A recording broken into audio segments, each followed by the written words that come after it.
got started. I don't know what's on my head. I think it's removable. It is. All right. Ndewo, ndewo, ndewo. Let's see who's all in the house. Ndewo no. I got three people already. All right, welcome everybody. Ndewo, udo, udo, udo. For those who don't know, my name is Derek Ofaronwa. I am the host of the Medicine Shell. Yes, lady. I'm the host of the Medicine Shell. I teach Igbo spirituality, known as Odinani, here on the Medicine Show. Oh, hold on. I'm trying. My daughter's trying to fight me. Okay, Baba, come here. Okay, so hopefully she falls asleep. Typically I go live on Saturdays, but I've been moving. Everything is in a bunch of boxes. I wish I could turn the camera around to show you guys what we're going through, but my wife would lose her mind, so I'm not gonna do that. But I wasn't able to catch Saturday because I was driving U-Hauls up and down, and this is the closest to peace. There we go. I think this is better. To go outside? Yeah. No, we can't go outside. It's too late. All right, we are live. Today I'm going to be answering any question. Once the questions stop, I stop. Ah! Hold on, what is this? All right, Adama. Normally she hangs out with mom, but lately I've been the guy. No, it's too hot. It's too hot. It's too hot. She has to wear her coat. No, it's too hot. Okay? Adama, once we get 10 people in here, I'll go ahead and start. I have a feeling I'm not going to be completely attentive. I haven't one comment yet, so if you guys are here, if anybody's here, let me know. No, it's too hot.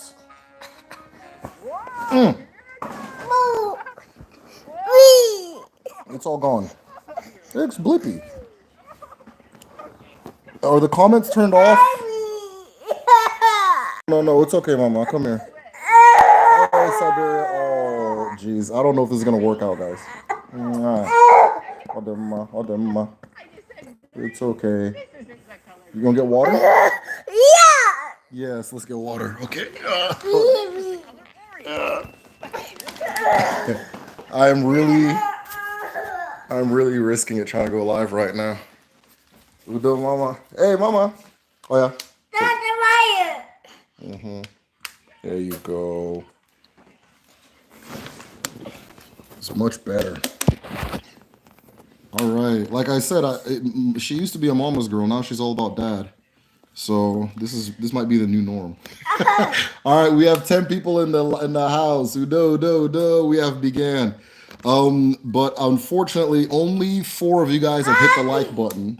So I'm about to turn this whole live off because you guys aren't serious. You guys are here playing with me. 10 people in here, only 4 of you have hit the like button. Oh, wow. I don't know when we became enemies, but cool. There you go, Mama. All right. We got that settled. Significance of elephant tusk in Odinani. Okay, that's a good question. Let me go ahead and begin answering the question. So I'm not going to break cola. Typically, I break cola. 1, everything is in boxes. I don't even know where my cola is. And 2, I want to formally introduce my ancestors to our new place before I begin breaking cola. And I haven't done that yet, so I'm officially not situated until that happens. But the first question was, what is the significance of the elephant tusk in Odinala? Elephant tusk is held by titled people. It is usually in place of the awful. So if a person isn't trying to walk around with their awful, which is typically you don't want to do that, or a lot of people don't want to do that because it's a lot, they'll use the elephant tusk in place.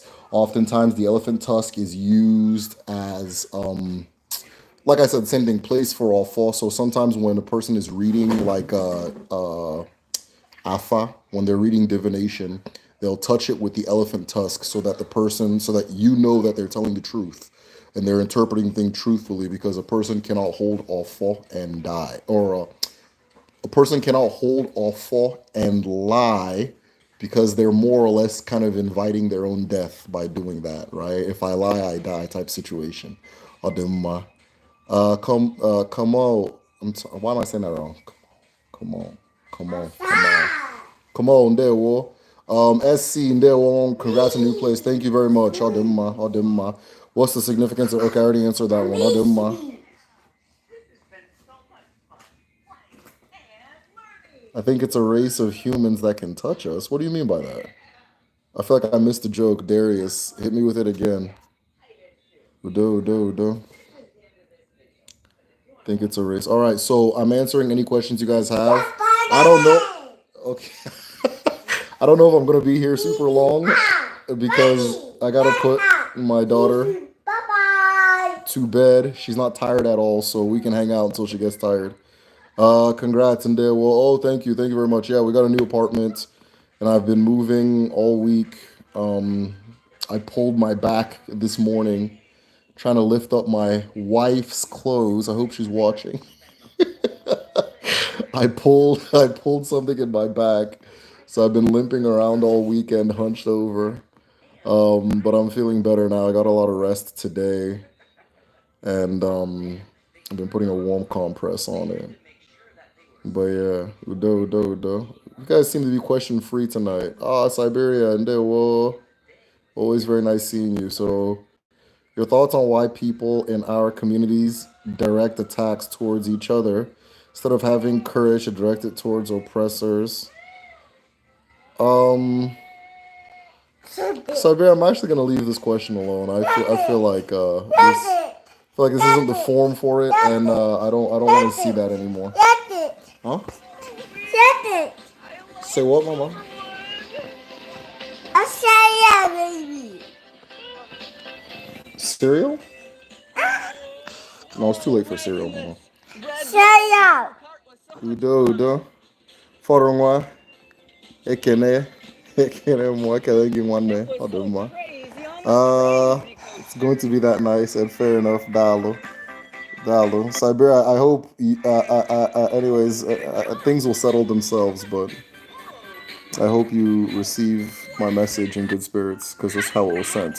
I wish you and your family well. I wish you well too, brother. Thank you very much. Do you know anything about the traditional Igbo wrestling and kind of protections that were employed? Yeah.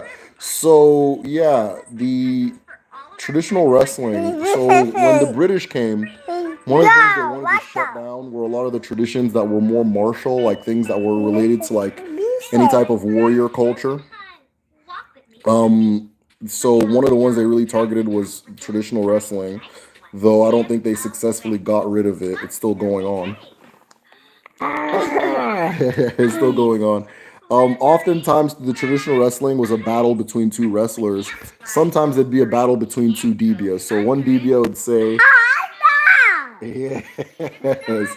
So one Dibia would say, okay, I got XYZ that can make this person undefeatable.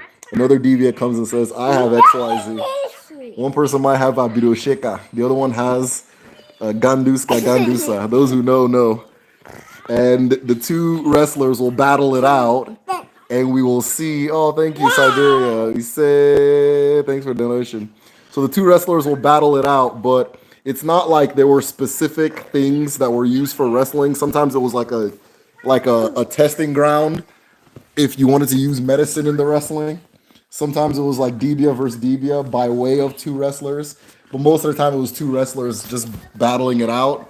I strongly, strongly, strongly believe that the American wrestling tradition, catch wrestling, which now becomes professional wrestling, is based off of the African tradition because there's a lot of parallels that you don't see anywhere else. But yeah, that's what that was. So during this moon, I think we're leaving the moon anyway. This would be the wrestling moon. The moon where people do their wrestling. The third moon or the Ikenga moon, the moon of strength, where individuals or for communities are fortifying themselves for the battle ahead. Dirty old face like, hey. He's silly. Okay, well, that's enough. All right. Oh man. Peekaboo, peekaboo, all the Guitar. Peekaboo. Yeah, so but yeah, no, traditional wrestling was most of the time just a battle between two people. Oftentimes you can put titles on the line, like somebody has a title, you'll say, hey, you have this title, again, related to the wrestling one, oh, put your title on the line. Okay, I'm the new Intercontinental Champion, I'm the new whatever champion. So somebody has a title like Ojadili, right? Something along the lines of he does not fear, he doesn't hide, that kind of thing. Then he goes, okay, I like that title, I'll battle you for it, and they battle, and whoever wins has that title, and that kind of thing. So a lot of people got their titles as men through the tradition of wrestling. There's this story of because I feel like somebody's gonna. Well, what about women? There was a story about this woman named Iringa, the Superwoman, and she was a wrestler. And the whole thing of the story is um, that Iringa wrestles and Iringa wins. Iringa wrestles and she wins, and she'll only marry the man that can pin her. So eventually, a guy ends up pinning her, but she's the Superwoman that's difficult to defeat in wrestling. So yeah, a lot of stories about wrestling. There's Ojadili. Ojadili. I'll tell the story of Ojadili now. Ojadili in Igbo tradition was the strongest man in the world. Some say the strongest man of all time. Ojadili defeated the champions of many villages. Anytime somebody would come up to him or he would enter a new village, the champion of that village would emerge. The champion would say, I hear you're Ojadili and you're undefeated, that your back does not touch the ground like the cat. And Ojadili would say, yes, that's me. And the person would challenge Ojadili, or the Ojadili would challenge the person. And every single time you'd hear the sound, and Ojadili would slam the person to the ground.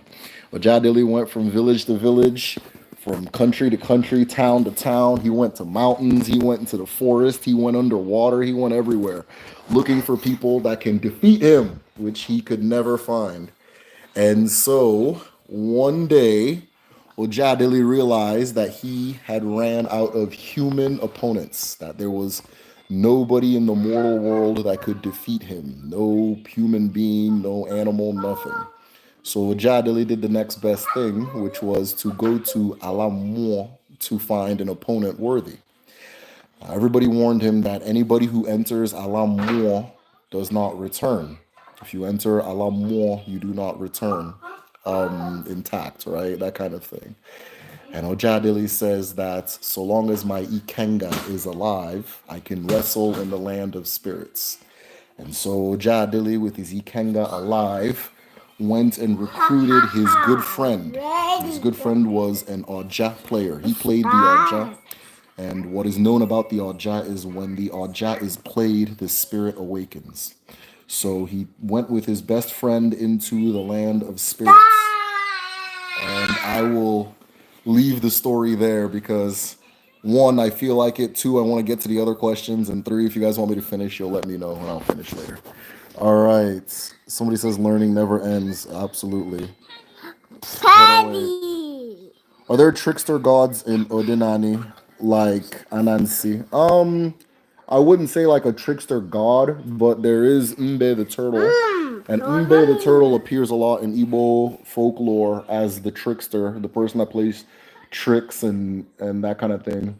Ono, ono, imi, imi, anya, anya, ono. Yeah. So Mbe, this is not going to be a smooth. This is not going to be a smooth live at all. But yeah, Mama, yeah. Eat. Eat. Say it nice and loud. Let me hear you. Say.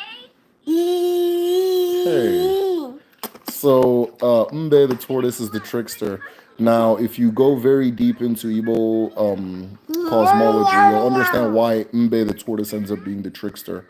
The tortoise shell is used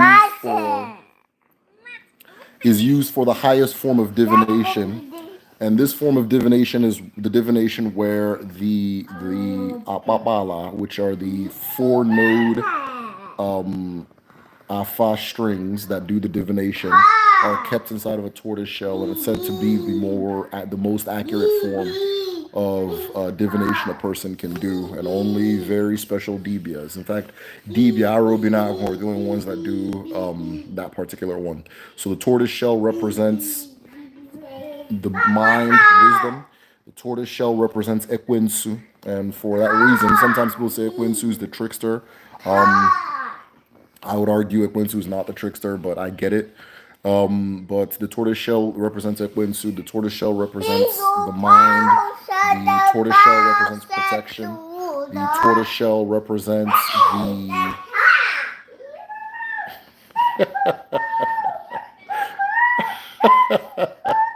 Okay, I'll do mine. I'll do mine. Right, it represents the nest of wisdom, the Nkatabia, which is the nest of wisdom. So all those things are represented by the tortoise shell. And then in folklore, the tortoise ends up being the trickster or the super smart, wise one. No, more, cunning more than wise, anyways. Do you know anything about? Okay, I already answered that. I'm seeking spiritual groups and why can't I read? In the U.S., NYC in particular, would you have any suggestions? No, I wouldn't. I wouldn't. In my tradition, your family is your spiritual group, and a lot of Americans don't want to hear that. A lot of Americans don't want to hear that, but in my own tradition, the family is your spiritual group, and I would be weary of like I don't know. I'd just be. You can find like-minded people, but just don't end up no weird cults because there's a lot of stuff going on. Hi. Is there any tricks? Okay, the answer to that we don't play. Learning never ends. Lower the volume, Mama, please. Friends, it's a little reindeer. Aww. Someone does not. Christmas is over. All right. So, does the number of children you have possess any significance in Odinani? No, I mean I don't know. No, not really. But the more the merrier in the Igbo tradition. The more the merrier. And then, depending on their birth order, each child has a certain role in the family. So, the Otbara is the first son. The Otbara is the inheritor of their father's Ofo, the inheritor of their father's Ubi, and they are the leader for the siblings. The Ada is the first daughter. There's a lot of different things that play significance to the Ada and things like that. I can get into that. But more or less, the Ada is like up there with the Alpara. So it's hard to define, but those who know. After the Ada, the second daughter is the Ulu.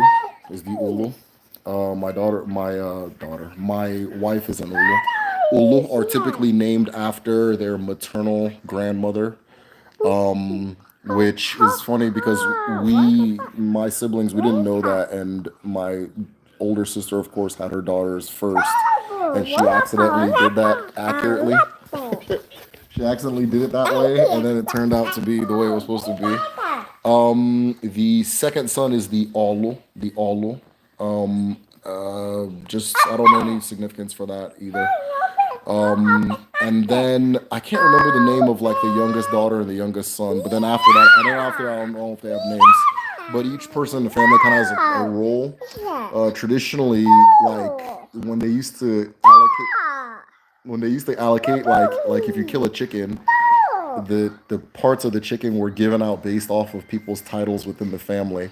And what I remember was I got the head. I would get the head of the chicken, which had like no meat, but I had like the brains and the eyes.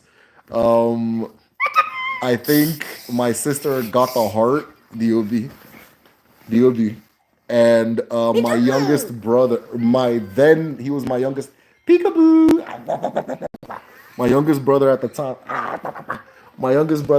got the peekaboo. Oh, you're gonna become the villain of the medicine show. The way you're interrupting me. But my youngest brother at the time would get the thigh of it, but he's no longer the youngest, or I mean, yeah, that kind of thing. So I don't know what he'd get now. He's just kind of a random middle child. But yeah, no, the significance, the amount of children you have, not really, but each child has like a little title and a role, and the more the merrier. In addition to Nzu, that's a yellow chalk that's used as well, right? What's the meaning? Yeah, so there's Nzu and there's Edo. Edo is a yellow, is like Nzu, but it's yellow. Edo points more towards like abundance, prosperity, wealth, gifts, riches, that type of thing. So what you'll see oftentimes is if a person prays with Nzu, they'll make, if there's a regular person, they'll make 4 lines. They'll make 4 lines with Nzu, and then sometimes they will take a spot of Edo and put in the middle of each of those lines. So those 4 lines represent the 4 market days, Eke, Urie, Afo, Nkwo. And when you put a dot of Edo in the middle of those lines, it represents those days being pregnant, right? Each of those days, and they're all female, don't let anybody tell you otherwise. Each of those days are now pregnant with wealth, abundance, and that kind of thing, with plenty, right? So I've seen it where they'll use the chalk, the not chalk, sorry, Nzu, with the 4 lines, and then you'll put Edo in the middle of each one. If you are a titled man, you would make, or Ozo or Nze, you would make 8 lines instead of 4, and then you can put Edo in each one. But Edo is like Nzu. Nzu represents peace, purity, cleanliness, innocence, honesty, truth. Edo kind of represents the same thing, but it points more towards like abundance, wealth, good future, more, receiving more from life. All them much.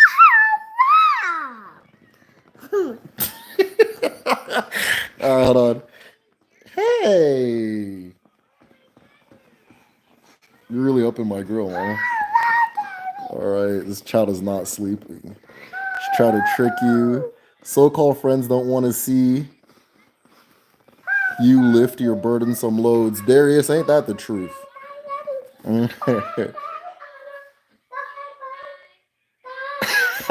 This live is what people need to see. A father doing many roles. Yeah, we don't get no credit. Yeah, interesting. Your head is jewelry? Oh, thank you, Darius. I appreciate that. I appreciate that. Ah, damn. All right. So, what guardian spirits and gods, as in those that gatekeep doors to the divine or spirit realm? Thanks for answering my other question. Okay, I'm trying to understand. All right, I think I need to contextualize things for you. So, in Odinani in ancestral thoughts, there really is no separation between the spirit realm and the human realm, or the divine and the mundane. It's all a part of the exact same soup that we all exist in, right?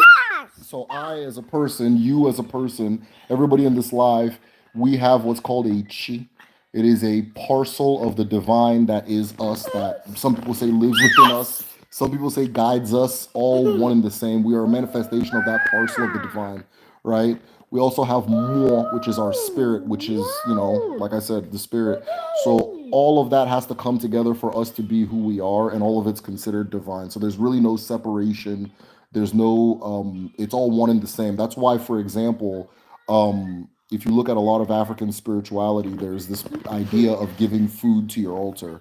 And the idea of giving food to your altar is that your ancestors, even though they're not alive in this form, they're still alive, right? Or like, it doesn't matter whether they're alive or not. If I'm cooking for my family, I'm going to leave some for them because they're my family as well, right? They don't stop being family.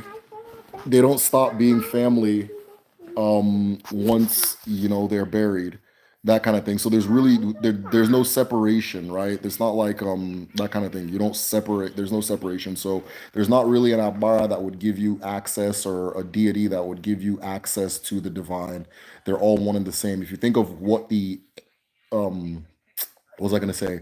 If you think of what the Abara are, they're all elements of nature.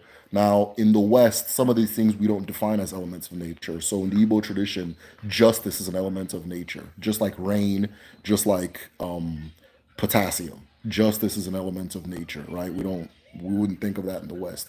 Wisdom is an element of nature. Sentience and consciousness is an element of nature. So all of those things have their representations.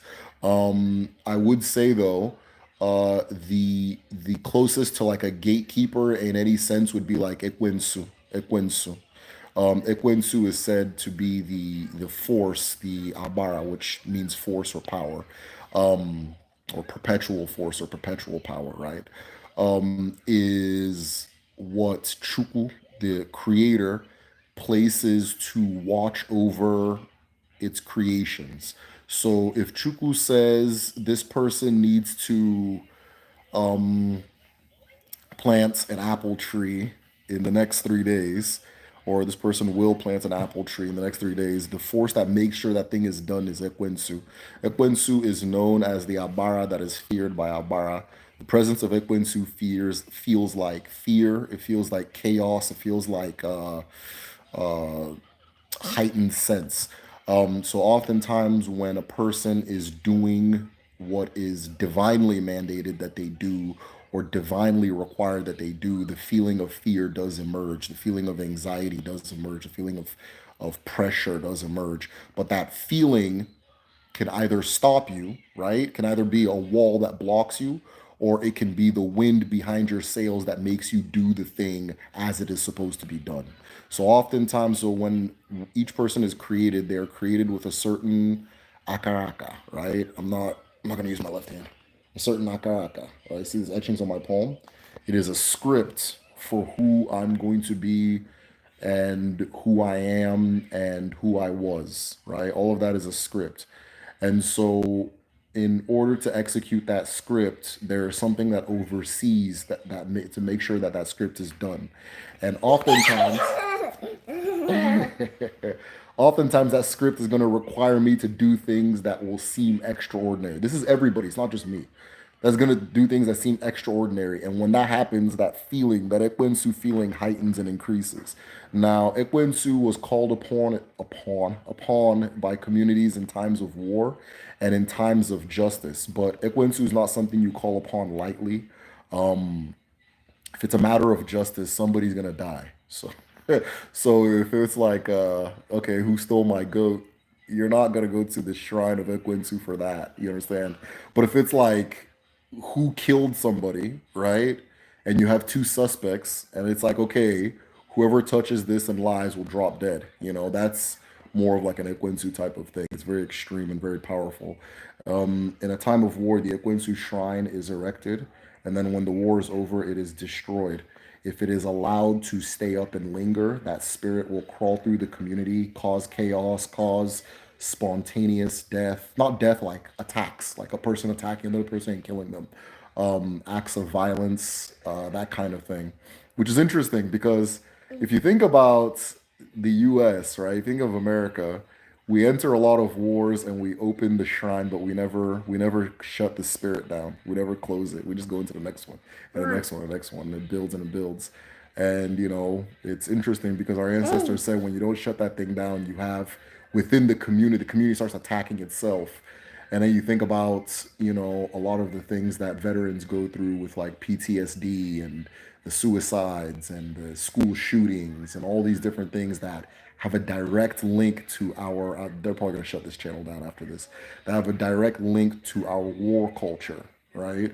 A lot of the racism and a lot of the attitudes about different ethnicities we have were developed by military propaganda. They were developed by the intent to destroy a people. And then once that intent allegedly goes away, we never shut that off, right? We don't turn it off. We just move on to the next one. So all those things linger and they cause a certain issue in the community. I'll do my. It sounds like the energy of my life. Maybe it could be. People keep asking about spirits like Eshu for the Yoruba. I hold on. Let me go back to my spot. I think I was missing a spot. Hold on. You watching Mika? Any of your parents know about Blippi? Isn't it funny that Blippi got a fake Blippi now? He just went and got a fake Blippi, and none of the kids realize. Rose. Okay. Hey, Ross Jones the Great. I don't know if it's said yet, but okay, have the Algon classes been uploaded yet? Yeah, so email me, just message me. I'll send you the links for the recordings. I need to fix, and I'm trying to have it fixed by like mid Monday. But there's supposed to be a folder that all the things go to, but for some reason, because I changed the name of the folder, they're not going there. So I'm like sending it to people as they ask. But all the recordings are ready. If you need them, I'll send it to you whenever you're ready. And then I have to make sure that everybody who's signed up is able to access the calendar. So if that's not working for you yet, let me know. I'm gonna send an email probably tonight to make sure everybody's okay. A wise person is made wise because of the wood. Fool is foolish because of their own head. Uh, we, the only people on earth that can maintain a conversation about never die. Intriguing. I've looked a few mythology and belief system. There seems to be a connection of trickster spirits and gatekeepers. Yeah. I'll look more into Ekwensu. Yeah, I have a video called Ekwensu Explained. Like I said, a lot of people say Ekwensu is a trickster. I don't. I don't. I don't. I have a different way of understanding Ekwensu, so I don't personally say that. But you know, maybe I'm wrong. Hey, Namdi. Yeah, yeah. Mba. I'm live.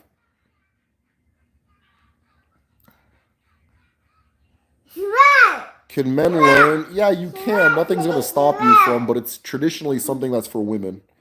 It's a women's thing. As far as Odinala goes, Igbo culture goes, there's an equity between the genders. So certain things are for men, certain things are for women, and often the lines aren't crossed. A big part of that, just on a logical perspective, is to maintain interdependence so that we don't have any questions about the fact that we need each other.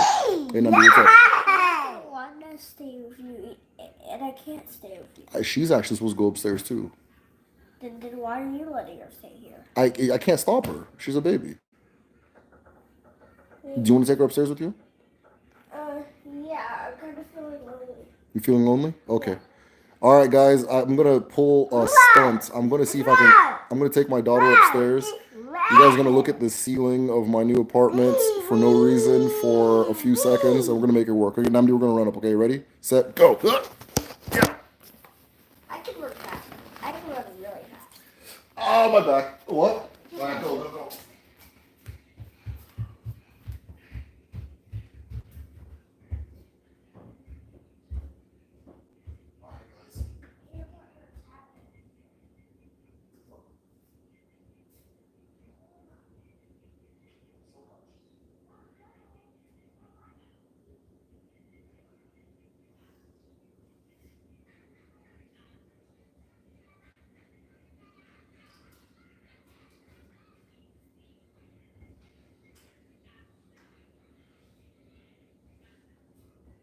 All right, good night, guys. I love you guys.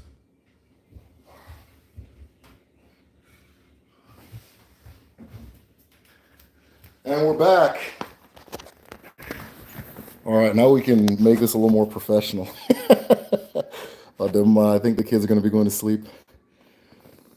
Oh, shit. Reading poems. Yeah, so what I was saying was that in the Igbo tradition, there are things that are for men, things that are for women. And, like, so for example, a titled man is not supposed to enter a kitchen. As a titled man, I don't enter a kitchen at all, right? And I'm trying to think of one on the other, on vice versa. So the obi of the house, where I do my spiritual gra gra. Traditionally, my wife doesn't enter. If she does enter, she'll enter backwards, and no other woman but my wife can enter. That kind of thing. So yeah. I mean, if you want to learn to read poems, that's fine, but it is a women's tradition.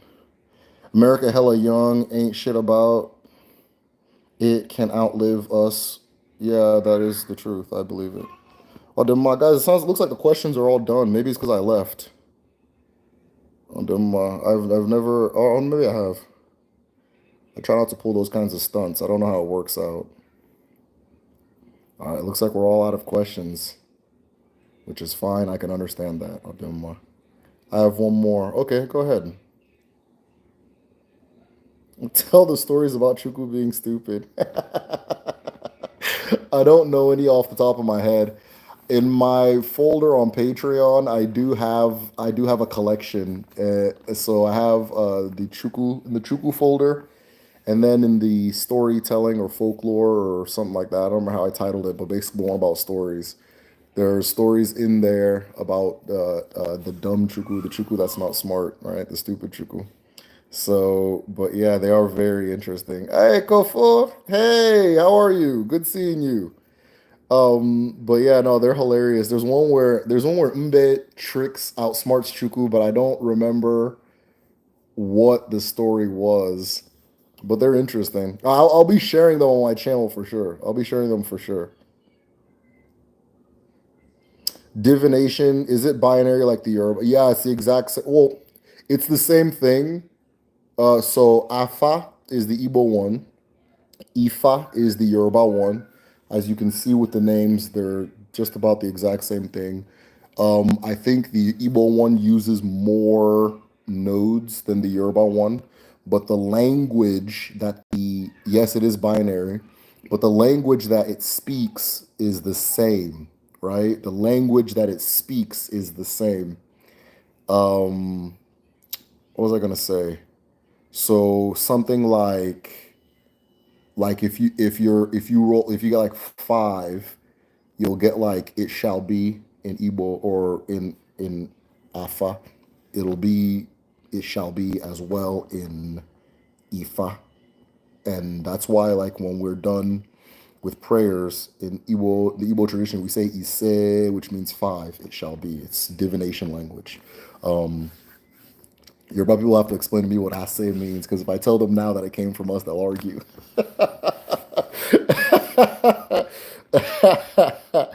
Ademma. I didn't know this about Chuku. Yeah, yeah. There's a series of stories where Chuku is not very smart, right? And the theory that some people have is that these were like anti-Aro Chuku stories, because Aro Chuku had a shrine that they called Chuku and that kind of thing, but it was used to trick people and kidnap them for the slave trade. So there's a lot of people believe those Chuku stories are anti-Aro Chuku stories, um, and so forth. So yeah, or they might just be like one of them agnostic from back in the day, or an atheist guy back in the day made some stories. Probably a woman, because usually folklores are made and told by women. Usually.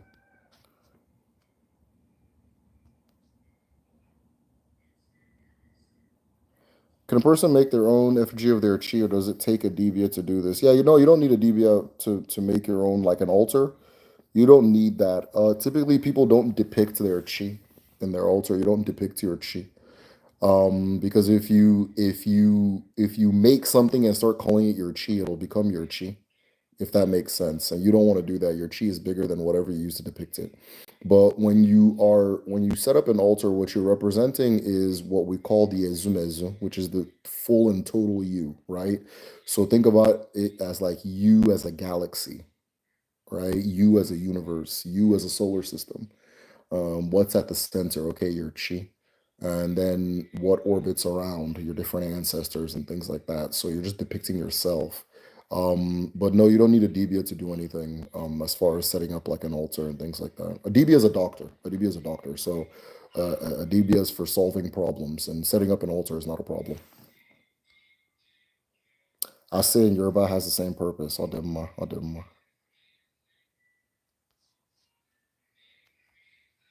Ndewo umunne. Do we worship Chukwu? Yeah, if you want to. Yeah. Do we worship Chukwu? Absolutely.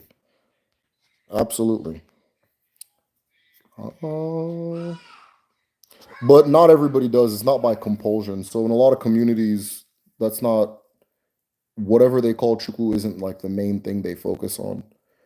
Sometimes it's down to the person. Most of the time, it's down to the person. But as a collective, as a culture, absolutely, yeah, we do worship Chukwu. Absolutely.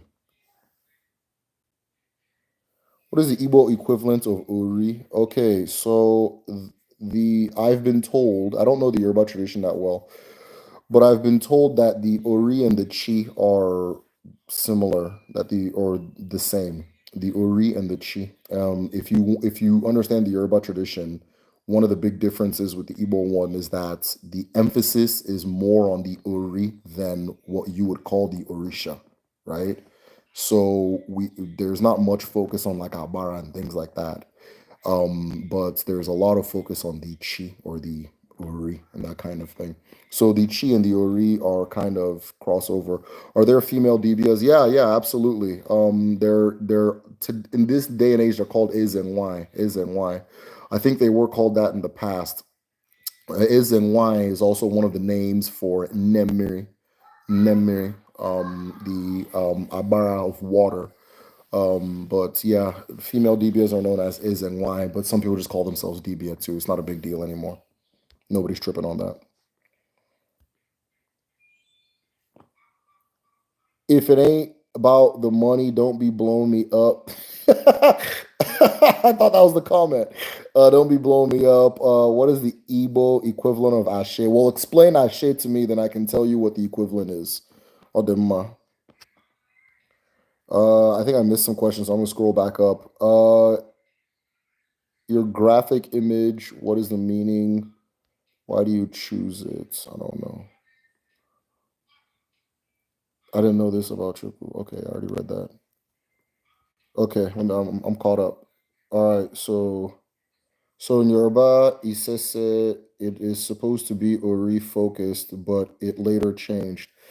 Okay, can you give me? Do you know the history on the change? Because I honestly, I really don't think there's a difference between Odinala and the Yoruba tradition. I just think that the histories kind of took them in slightly different directions, slightly different directions, because the things that I see that are different.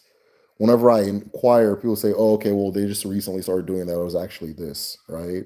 So, like, yeah, that kind of thing. So, if you know the difference, then let me know. Kofo says insipidity. Okay. Um, hmm, Ase in Yoruba, I believe means okay. Ase, yeah, yeah, I know about that. So be it. For example, one does hoodoo. You can say it's after a juju is yeah, yeah, yeah. So as we say ise, ise, not different.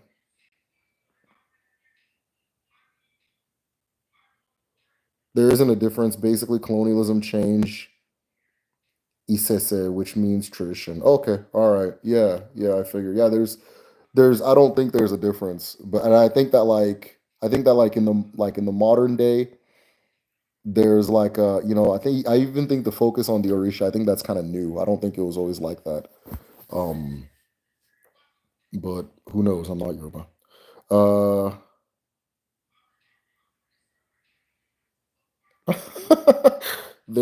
there's no difference. I'm a Yoruba priest, and part of my argument is Igbo traditions were first. Yeah,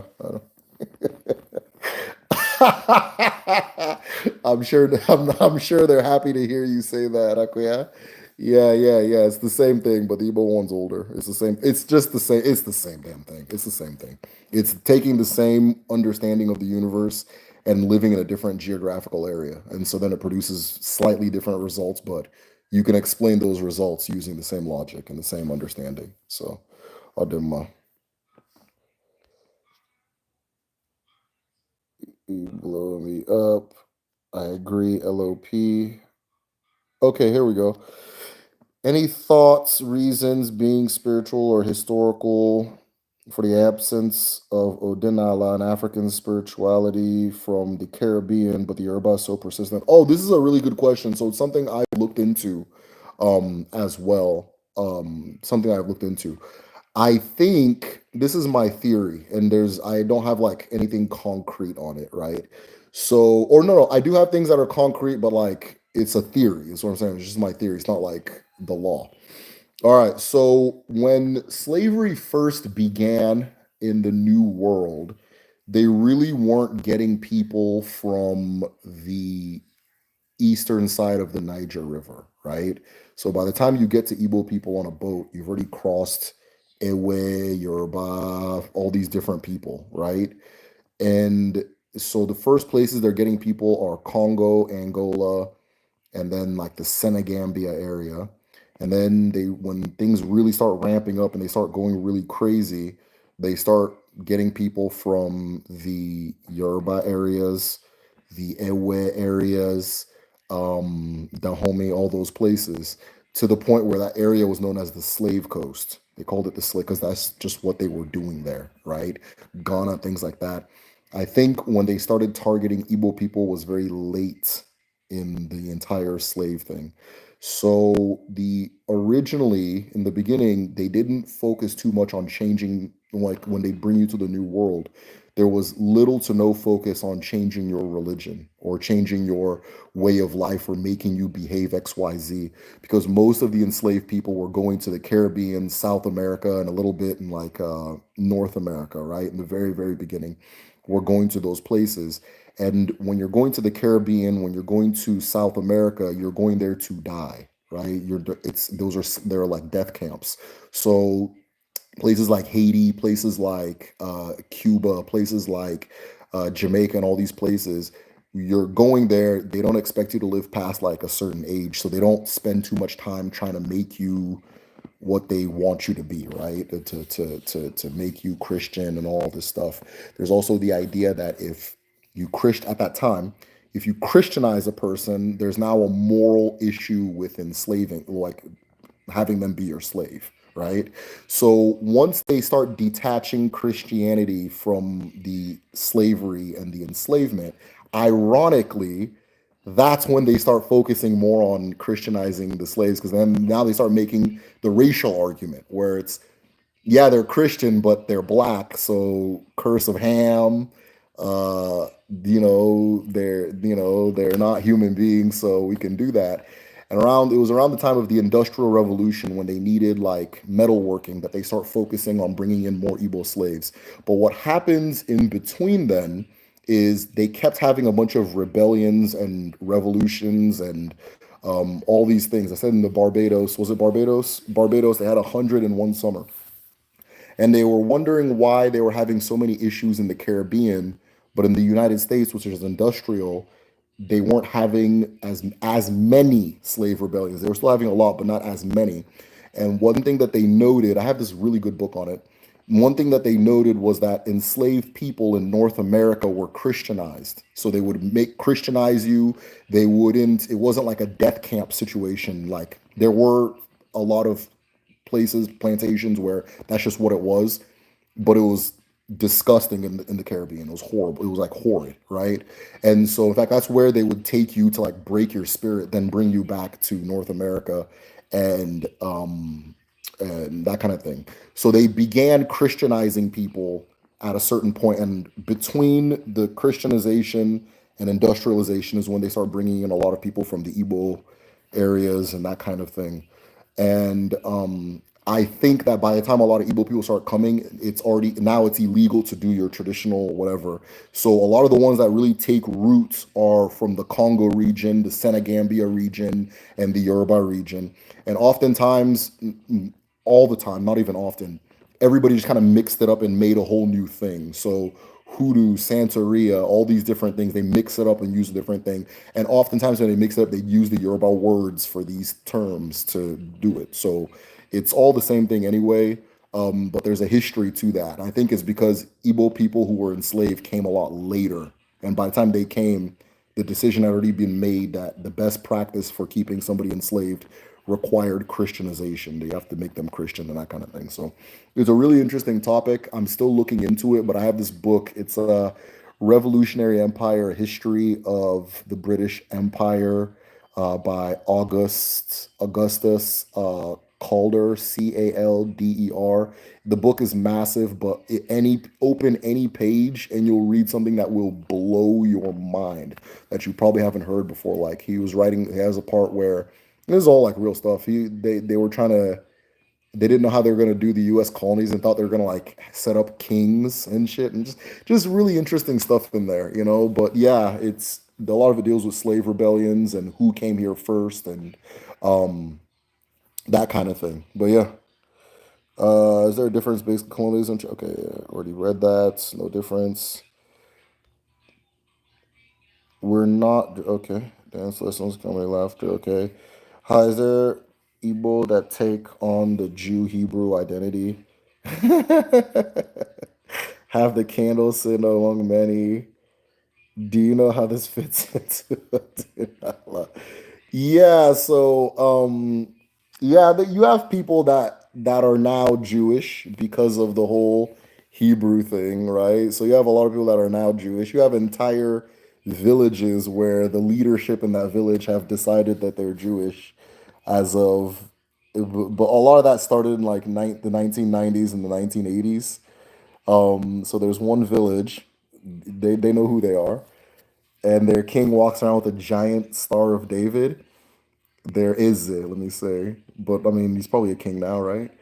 And the guy, the Eze immediately, like right before him, didn't have the same attire, and an Eze is supposed to wear the exact same attire generation after generation.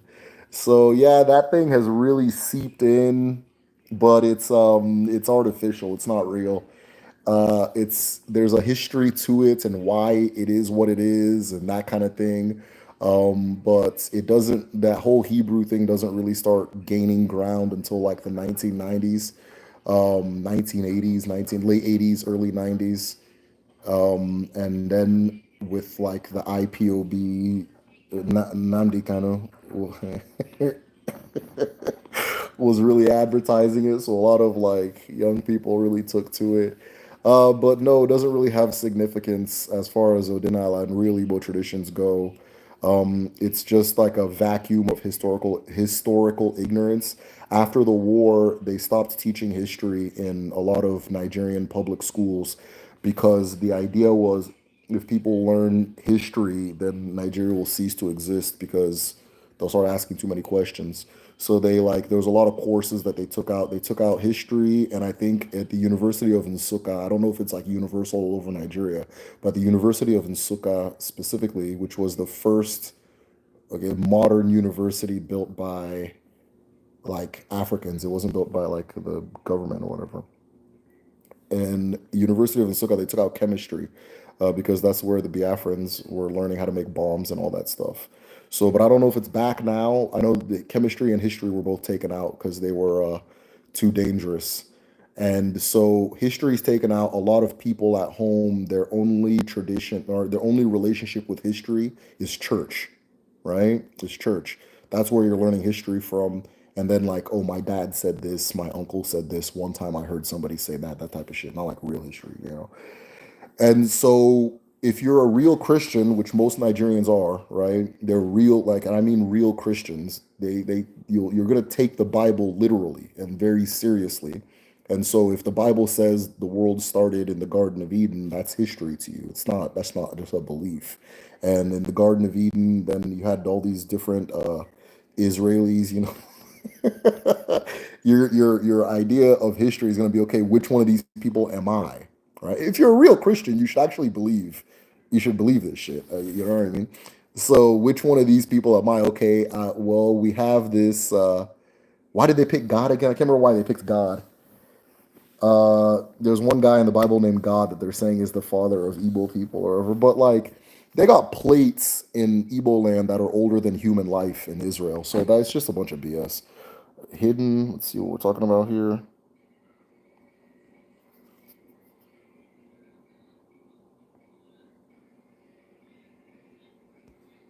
All right, but yeah. Anyways, yeah, that whole Jew thing is just it's a Jewish thing.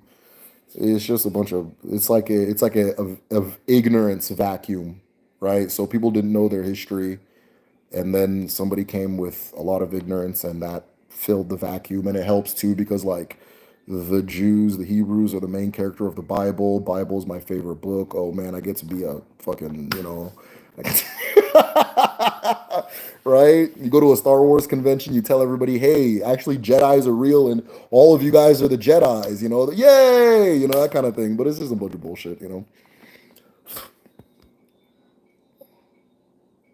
Difference is like they're fetish more than Igbo. Do Igbo Jews practice Sabbath and Odinala? The Igbo Jews are just mimicking whatever Israelis and them do. So if the Israelis and them do it, then they do it too. But it doesn't. They're not. They just started this shit in like 2015. You know what I mean? It's not like if they're Jewish, their dad and their mom are not Jewish. You know what I mean? So they're not doing this based off of like some kind of tradition. They're just like maybe they on Google they saw that this is what Jews do. Okay, I'm going to do it. In the Bible it says this is what Jews do. I'm going to do it. And sometimes they have people from Israel come and just tell them BS, and they'll do that too. They're just trying to piece it together. So like I can't really answer questions about what they do and what they don't do. You know what I mean? It's not like it's not traditional. It's not like a tradition, like a new thing. It's like saying do Igbo. Trying to think of something that's going on right now.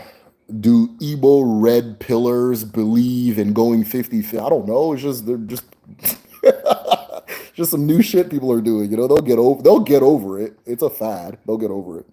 If you Christianize, you crystallize. That was a phrase. Interesting. I heard an elder say, meaning you calcify your higher self. I believe it. How do you know what to believe when you're talking to a Dibia? You mentioned before that Dibias can be kind of goofy.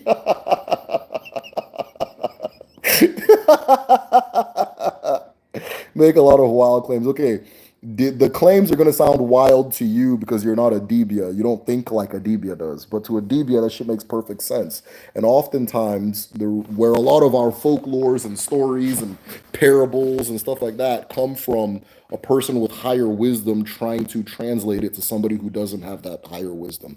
So, for example, now you'll have somebody who has the gift of being a Dibia, and when they talk, it can be like overwhelming. Think about it like in the West where you talk to like a hyper intelligent person and there's just like a flood of shit. It's like, whoa, chill out, that kind of thing. So sometimes they have to find a way to like make what they're observing make sense. So like if I have like two of the best books ever written on Odinala are After God is Dibia and Leopards of the Magic Dawn, and you'll read it and there'll be some things you're like, wait, what? But again, I've not encountered anything in either book that isn't true, right? So there's some things where I was like, oh, that doesn't even make any sense, or that's kind of goofy. But then like after a while I learned, oh yeah, that is true, that does make perfect sense, and that kind of thing. So hey, Namdi, what's up? Can I sleep in on this bed? No, you can't. I just wanna. There's not enough room. There is. There actually is. Namdi, you just sleep in your own bed, oh? Yeah, but there actually is enough room. Okay, all right, that's fine if there's enough room, but you have to sleep in your own, okay? Just pretty please. Go lie down. Hurry up. Okay. My son always has to be lying next to somebody. But anyways, yeah. So no, when I said that, I'm not saying that to like put them down or insult them or anything like that, right? That's not what I'm saying. I'm just saying that the way a Dibia's mind works, sometimes when they talk to a non-Dibia, that shit'll just it won't enter. It won't make that kind of thing. So they oftentimes when people have the gift, one of the things I tell them is to find a way to communicate to other people, right? Because if you just spout out everything that's happening in your mind, they're gonna think, oh, this person's crazy or this person something's off or yada yada yada. But a master Dibia, a skilled Dibia, is somebody who's able to communicate it and make it make sense. So what was the yeah, or like okay, yeah, even with the wild claim, sometimes the claim sounds very wild, and then after like a year, I realized, oh wow, that was actually true. Like that person wasn't playing around, right? And that kind of thing. Adibia's mind again is different. So Adibia doesn't. There's like someone like me. I have a barrier like that I call believability, right? There's some things that are believable, some things that are not believable. It is natural, it's inbuilt in me. That's just how I am. But I've learned to not hold that thing as more sacred than my own observation or the potential for a counter reality. So I'll hear something I'm like, oh, that doesn't sound too believable, but I'm not going to doubt it. That's all I'm trying to say, right? That doesn't sound believable. I'm going to. A lot of Dibias, they don't have that belief. It's just right. So to somebody who has that thing, they might be like, "What do you mean we were the Babylonians?" Right?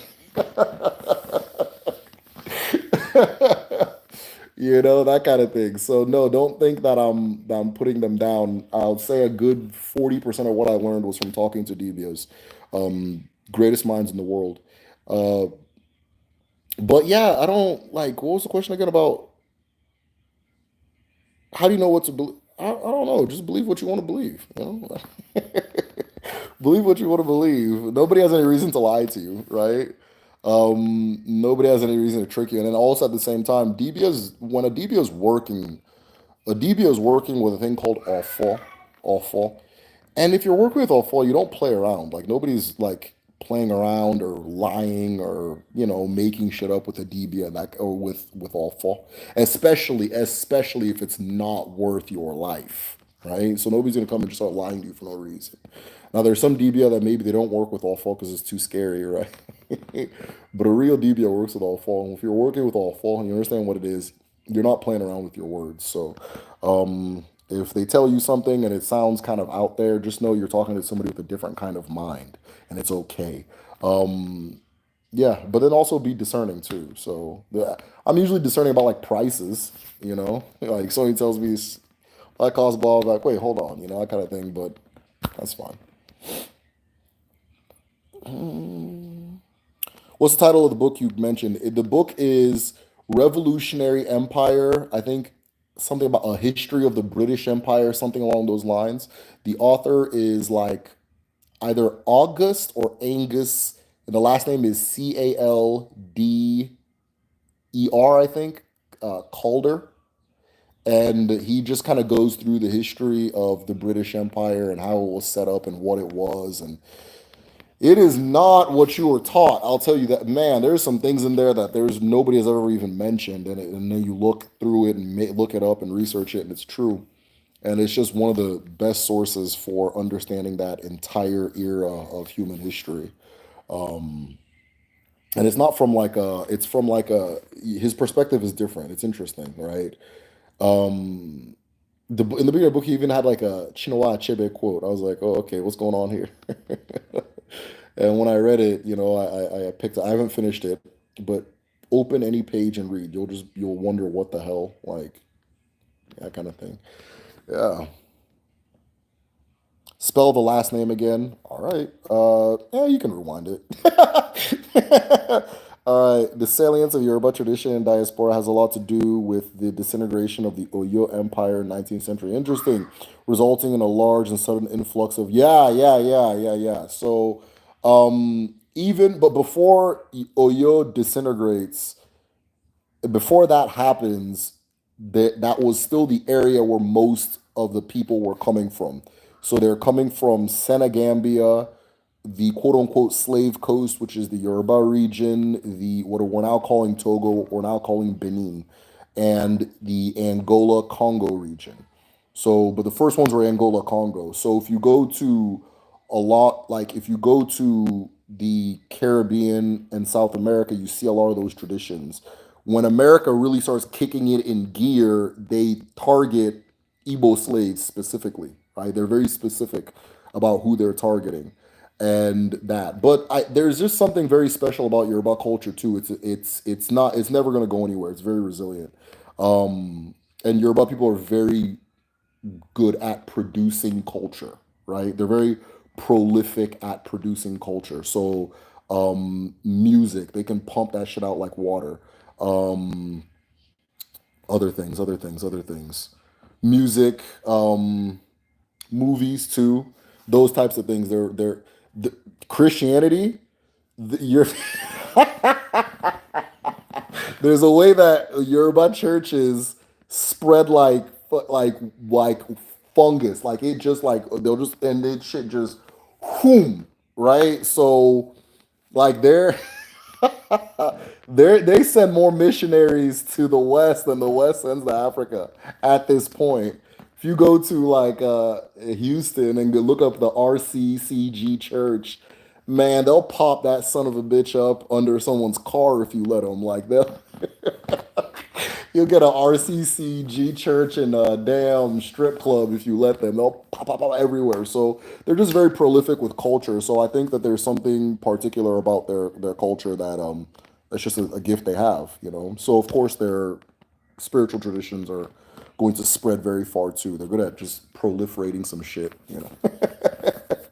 Making things very they're good at making things popular. So I do my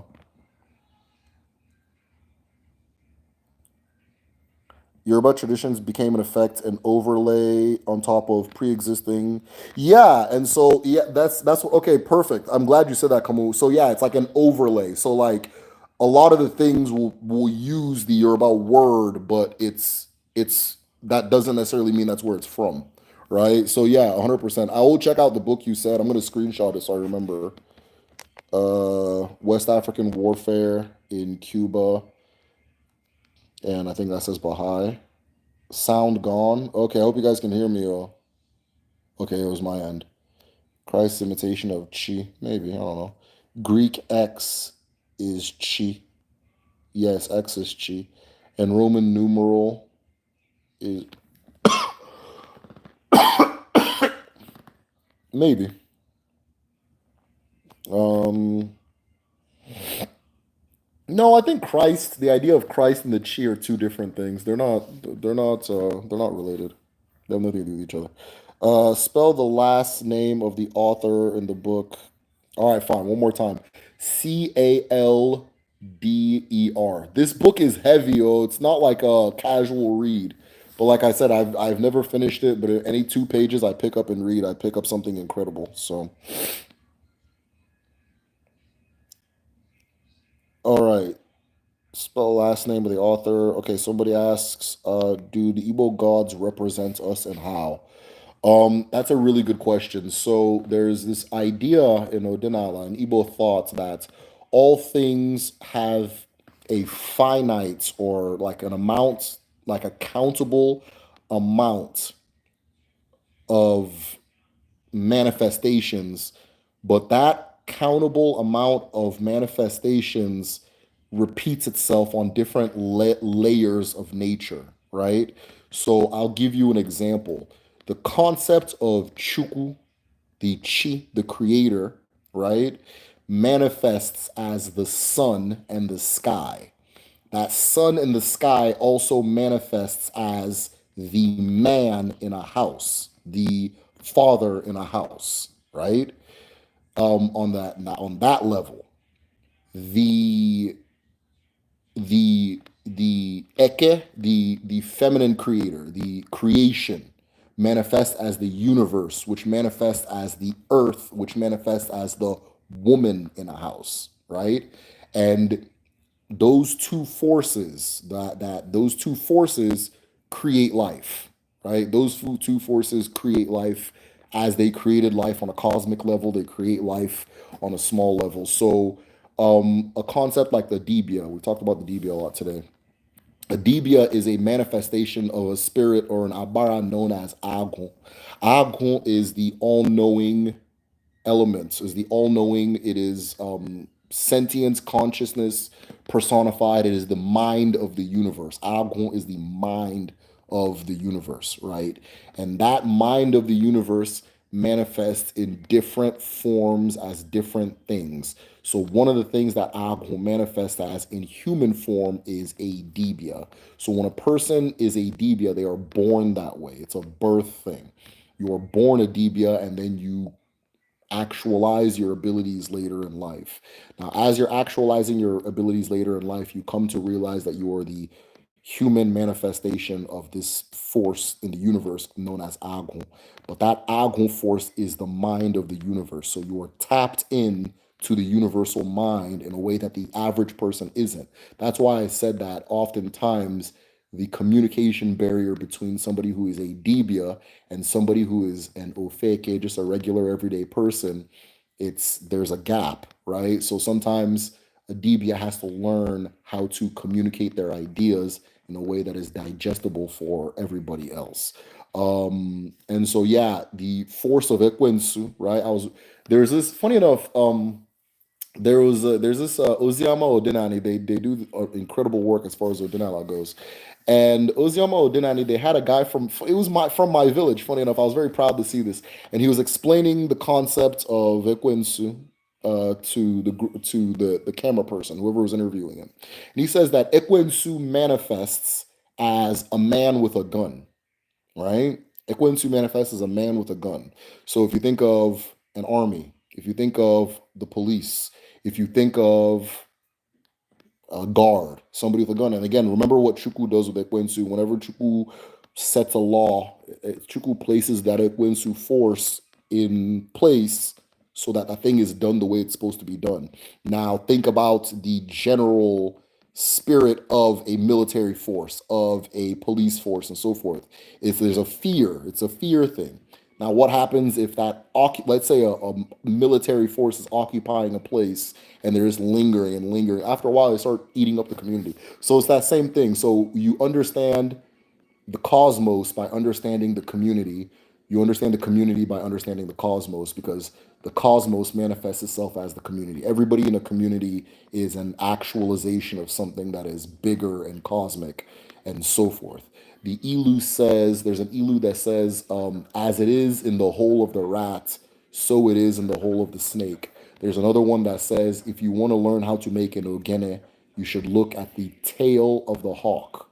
Both of those ilu, those proverbs, tell you that you can learn what is over there by looking at what is over here.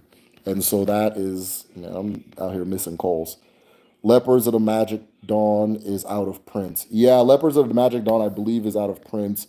I do have a copy on Patreon. So if you're on the Patreon, just message me.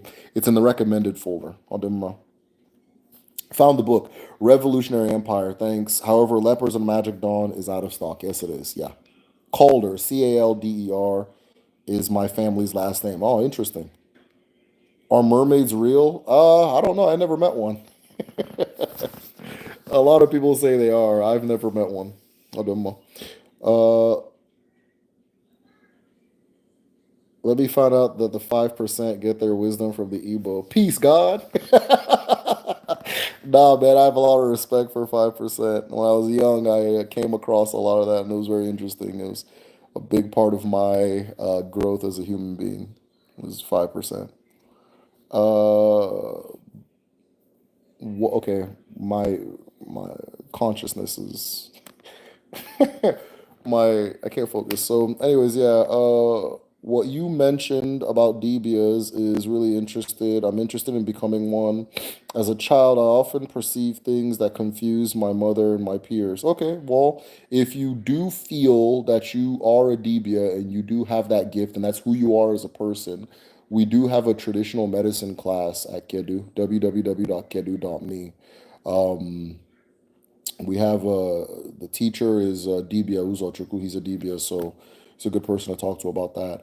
But we're currently in a session, so the next one is going to be in I want to say August. I want to say August, but I'm not remembering the date correctly. So think about it. Give yourself some time. Think about it. If you feel like it's for you, then that's one of the many ways you can learn how to harness and actualize your gifts. But yeah, give it some time. Think about it.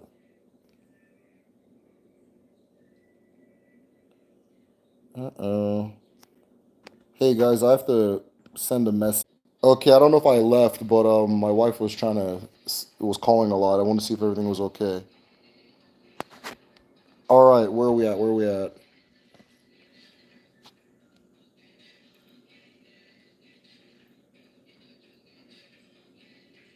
Davey Dave, yeah, no, I appreciate you. Yeah, it's not one of the things about Igbo people is that we keep our traditions at home. So if we go to like a new place, we just adapt to whatever's going on there. Then when we go home, we go be Igbo. And part of it is because in our head, we travel a lot, but we never think we're gonna stay in the place that we're at. So till this day, and a lot of people will tell you, their parents think that they're preparing to go back, and they're not going back. And so because we don't have that like settler mindset, like we're not settling, we're just here for like whatever. we often don't take our traditions with us. So a lot of people have never heard any of the things I'm saying, unless they've been back home and things like that. But people are facing reality a little bit more, and we're trying to find modern, smart ways to teach and preserve our culture. So this is one of the ones. So I'm glad that you're learning stuff from it. This is dope. The experience has been great. I've learned a lot. I've learned as much as I've taught. I love how you're spiritual and down to earth. Oh, thank you. I appreciate that. What's your channel about, bro? New to the channel. Okay, Alejandro, good to meet you. So my name is Derek Ofadarungwa. This is the Medicine Shell. I teach Igbo spirituality, which is known as Odinala, Igbo spirituality and cosmology. So yeah, if it's a topic you'd be interested in, it'd be great to have you. There's a lot to learn no matter who you are and what your beliefs are and that kind of thing. I'm not on like an evangelizing mission. I don't really care if anybody is persuaded by what I say, but I think that a lot of things I'm sharing are useful and beneficial for the individual. So that's why I share them.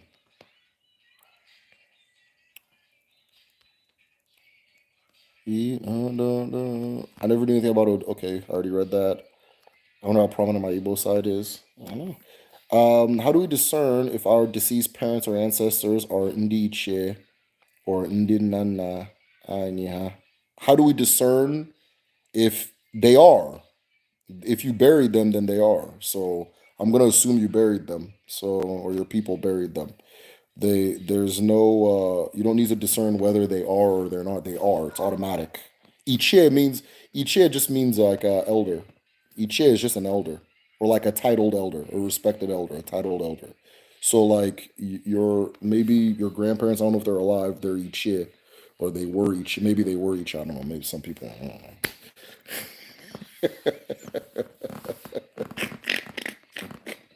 Oh, man. Like Peter Duce is an Ichie. Oh, if you call him Ichie, he'll answer. You understand that kind of thing. I'm trying to think of people who Kanayo, he's an Ichie now. Yeah, that kind of thing. So Ichie is not like a title you get when you pass away. It's just a respected elder. But it goes to show you what the viewpoint is. Somebody dying doesn't end their essence or like the regard they're held within a family and that kind of thing. So it's not like you die and become an Ichie. It's just typically a person who's lived a fulfilled, well actualized life is already an Ichie, whether they're alive or dead.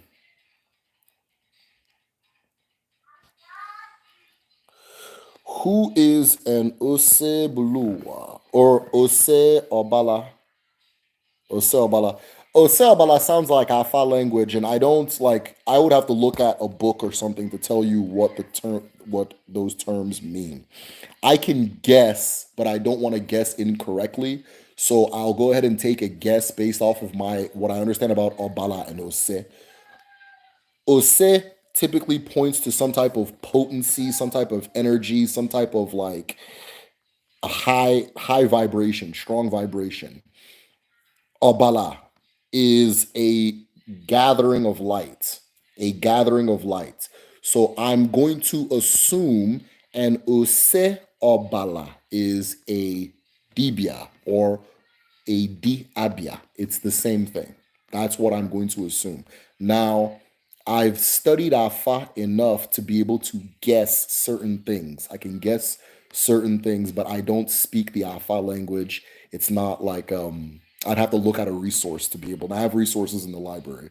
But Ose, I typically high vibrational information, energy, impulse, wisdom, Obala, where something gathers, also blood, Obara in my dialect. Also blood, but Obala is where something congeals and gathers, where something congeals at and gathers. So Nose Obala is where wisdom gathers, where wisdom gathers.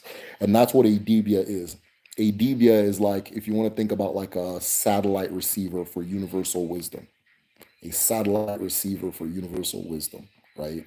That kind of thing, where the wisdom gathers at is the Ose Obala. But this is Afa language, and it said that Afa language is the root of Igbo language, but they're slightly different, though a lot of Igbo is informed by Afa, and you'll see it like, oh, okay, I see why that is, and that kind of thing. Like, and so forth. So if you know the Alpha language, a lot of things open up, like especially numerology, the numbers. Like you'll start understanding why Otu is Otu, why Abo is Abo, why Atho is Atho, why Ano is all these different things, right? Why so many villages have different word for the number nine, right? Itegete or Itegete, Itolu, all these different things. So, but yeah, no, I love trying to decipher Alpha. Osel Bala, I believe, is a Dibia. And okay, so your actual question is who is an Oseo Bala? An Oseo Bala is a Dibia. Dibia is a person who, among many, is gifted with the ability to receive wisdom from beyond. Uh, are Dibia the equipment of Are Dibia the equipment of Olorisa in Yoruba and Nganga? I don't know about Olorisa, but I know about Nganga. I actually had a great conversation this morning. If this is the same person, it's not the same person because it was a woman I was talking to about Nganga. Nganga made its way up tonight into Igbo cultural. It's we have Nganga too, but I don't know what that question means. So if you can rephrase that, I'd appreciate it.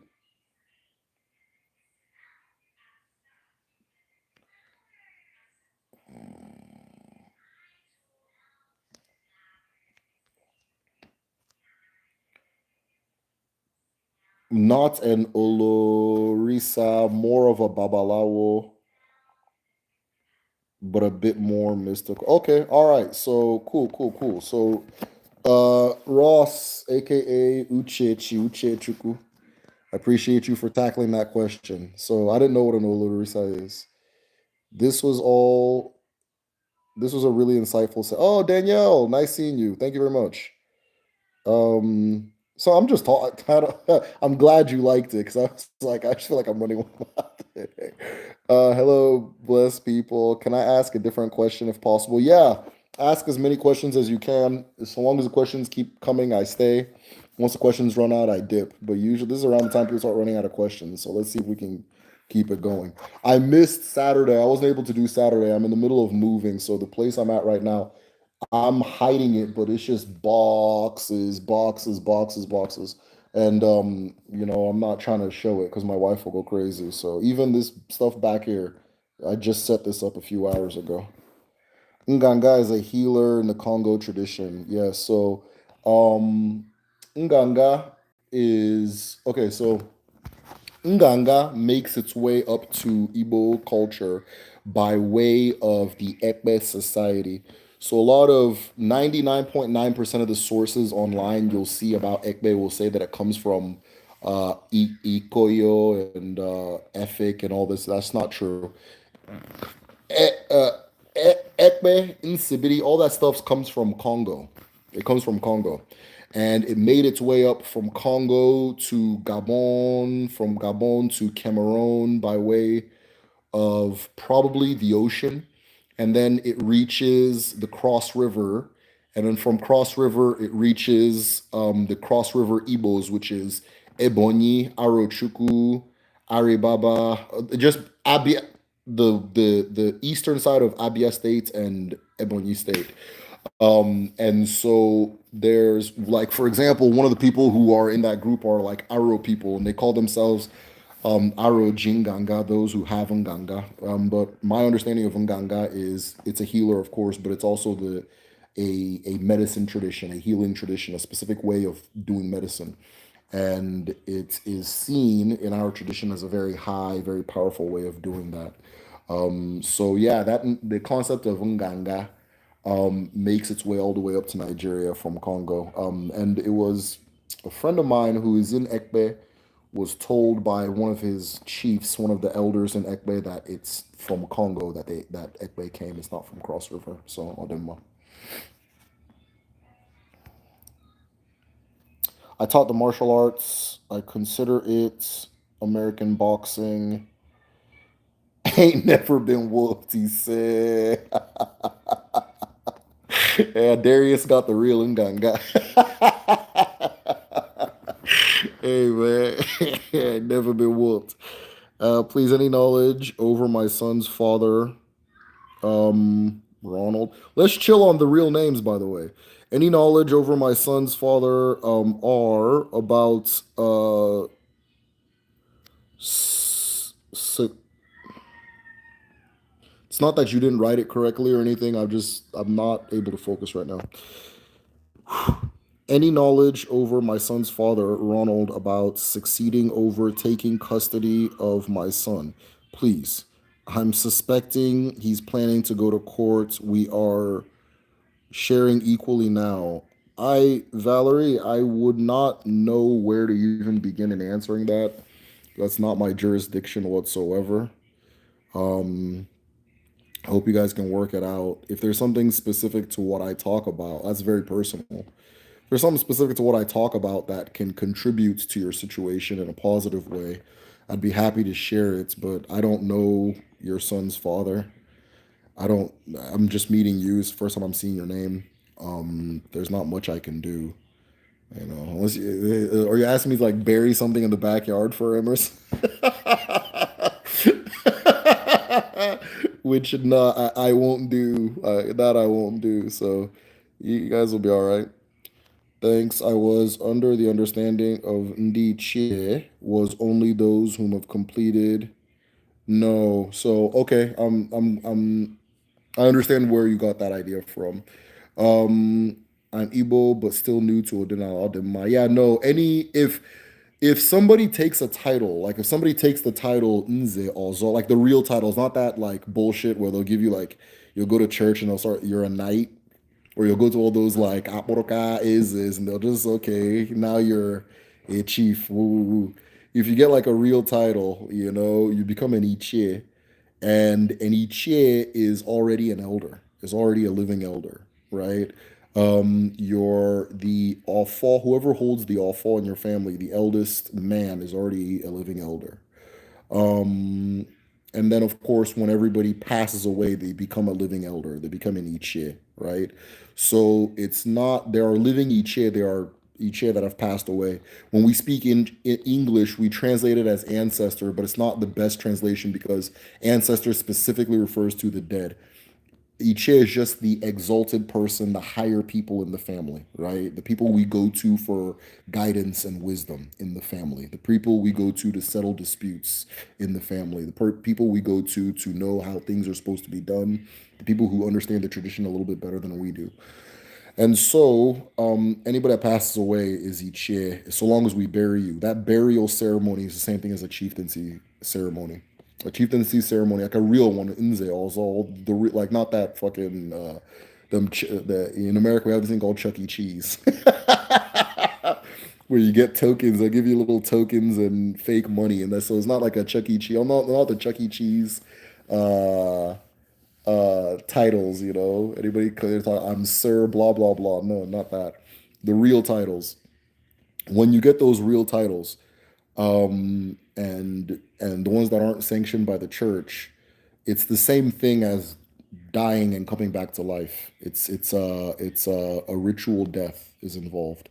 So think of it as the same way as burying. There's a story of this woman who this is in the colonial era. She is from somewhere in Anambra, but then she goes to, it's a very famous story. She goes to Igala, and because she's a prostitute there.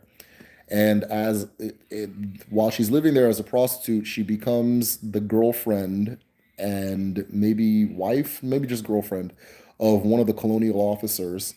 And this colonial officer returns, they decide that she should return back to her village and she should be the ruler of that village on behalf of the colony of the British Empire.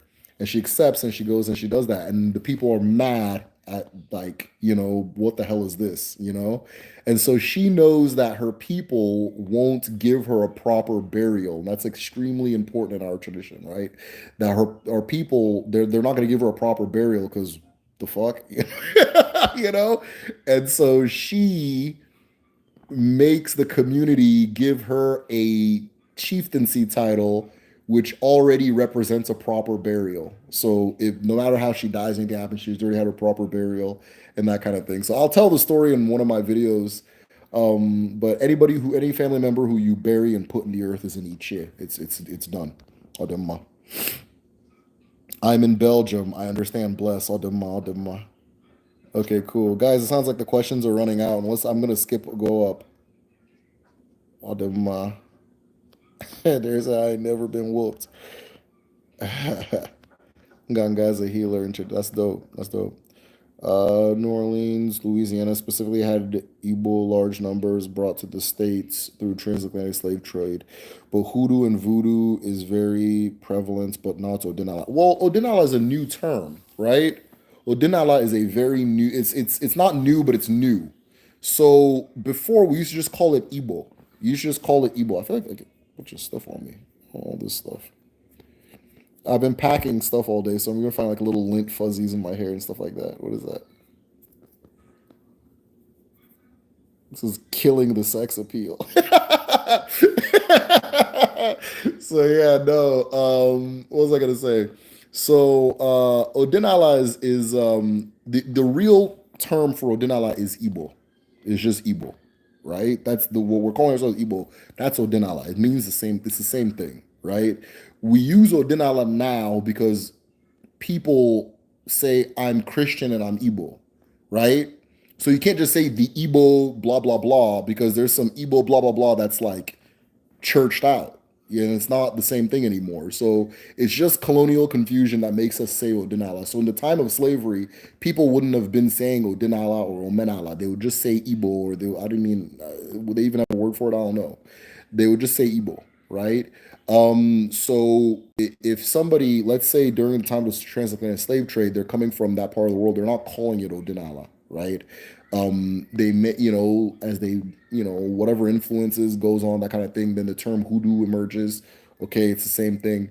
I've had a lot of people that are very, very deep in the hoodoo tradition, come to me and tell me that this is a very direct parallel of what they do and what they believe and how they approach spirituality, and that like it's just like it's very close. There's a connection between the Igbo tradition and hoodoo. But all these terms are new. They're new, right? Even the term Ifa, that's not what they originally called it. Even Isese, I think they call it Isese now. That's new, right? That's all that stuff is new. So the terms are new. And it's just because of how, we do language now. So they wouldn't have called it then. Afana, our surname. Afana, our surname. Okay, name of my father. The earth is also the mute listener. I like that. I like that. Trying to cover up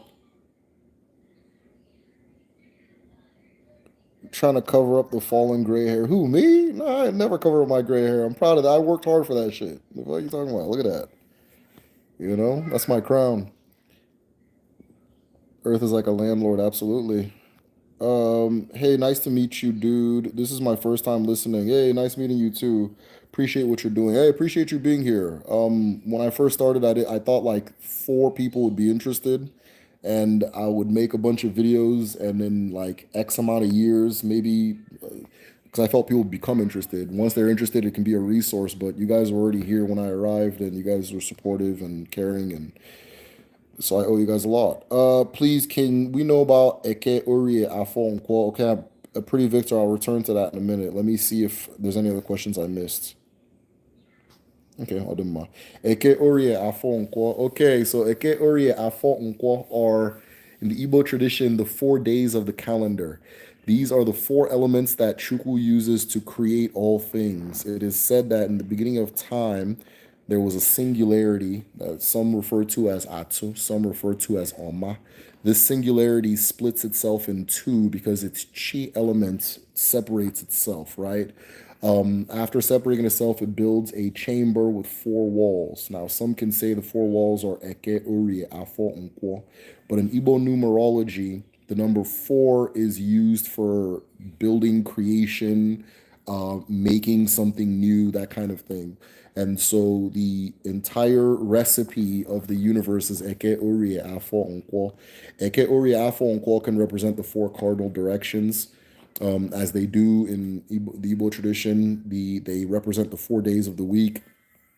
They represent the four states of matter. There's ether, which is Eke. There's liquid, which is Urie. There's solid, which is Afal. There's vapor, which is Nkwo. It also represents the four, not states of matter, but the four states of, I guess, being. I don't know what's called. The four elements. Yeah, four elements.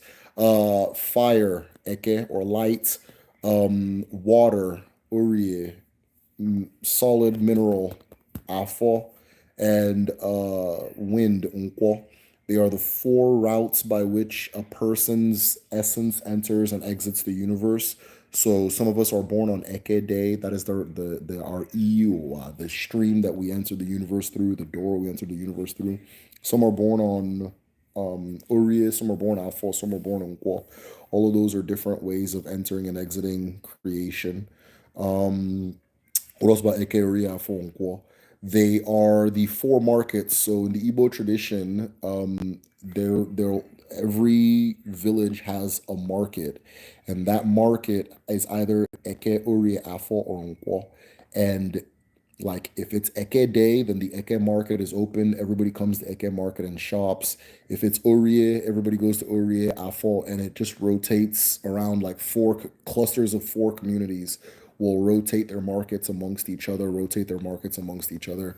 Again, a lot of Igbo culture is like deliberate interdependence. So we're very keen to create a situation where nobody has way more power than, like, power doesn't ever hemorrhage in one place, right? Power never hemorrhages in one place in Igbo culture, so, and it's designed to be that way.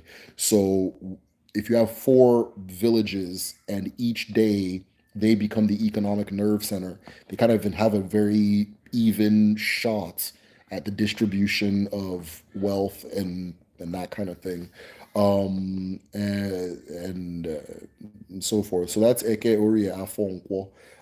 It's an economic principle. It is a cosmic principle. It is a scientific principle. It is a spiritual principle. It is the four building blocks that all things are made out of. Eke Uri Afonko.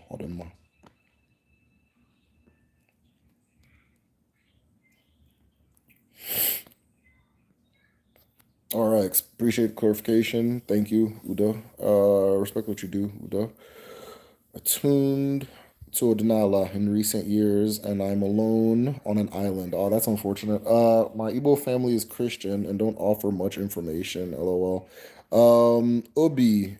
Um, Sometimes your I mean, we don't do nuclear families at home. You know that probably just as well as I do. So if you're like immediate mother, father, or tripping, you may need to start talking to uncles and cousins, and because you're not alone. Trust me, you're definitely not alone.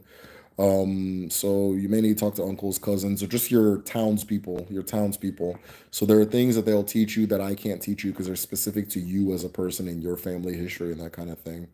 Um, your parents will get over it. They'll get over it, and they'll start keeping it real soon enough. I've noticed a lot of that happening. A lot of people, oh, my parents are gonna woo, and then and they're not the main character of your life either, right? So if there's something about who you are and your essence, you have a lot of people in your direct family that you can learn it from. We don't do nuclear families. So I used to run into this comment a lot, and I used to be like, I don't know how to answer it, but I've come to realize this because we have this new belief in the idea of a nuclear family that if my mom and dad don't believe something, then, oh, what do I do? Okay. Right.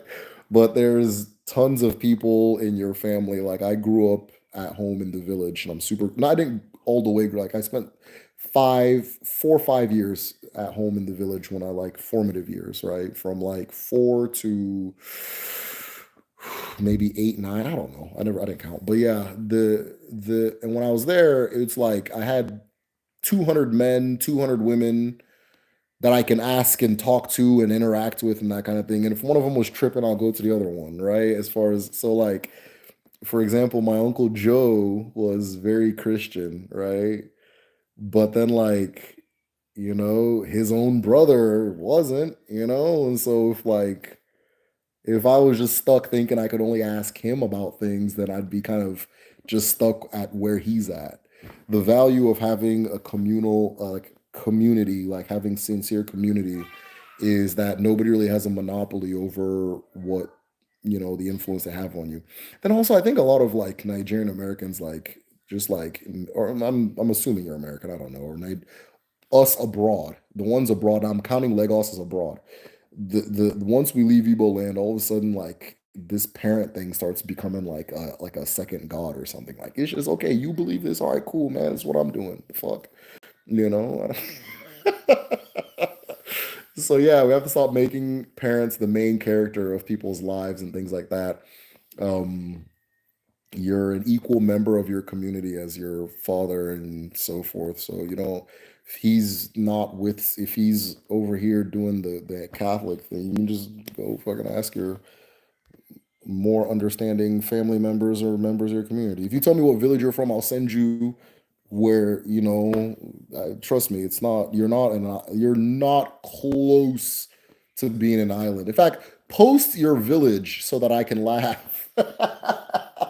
Because you're and I'm not laughing at you, I'm just laughing at the idea that is the unfortunate idea. A lot of people will be like, oh, it's just me and my parents the whole time their village is like has the heaviest juju, and then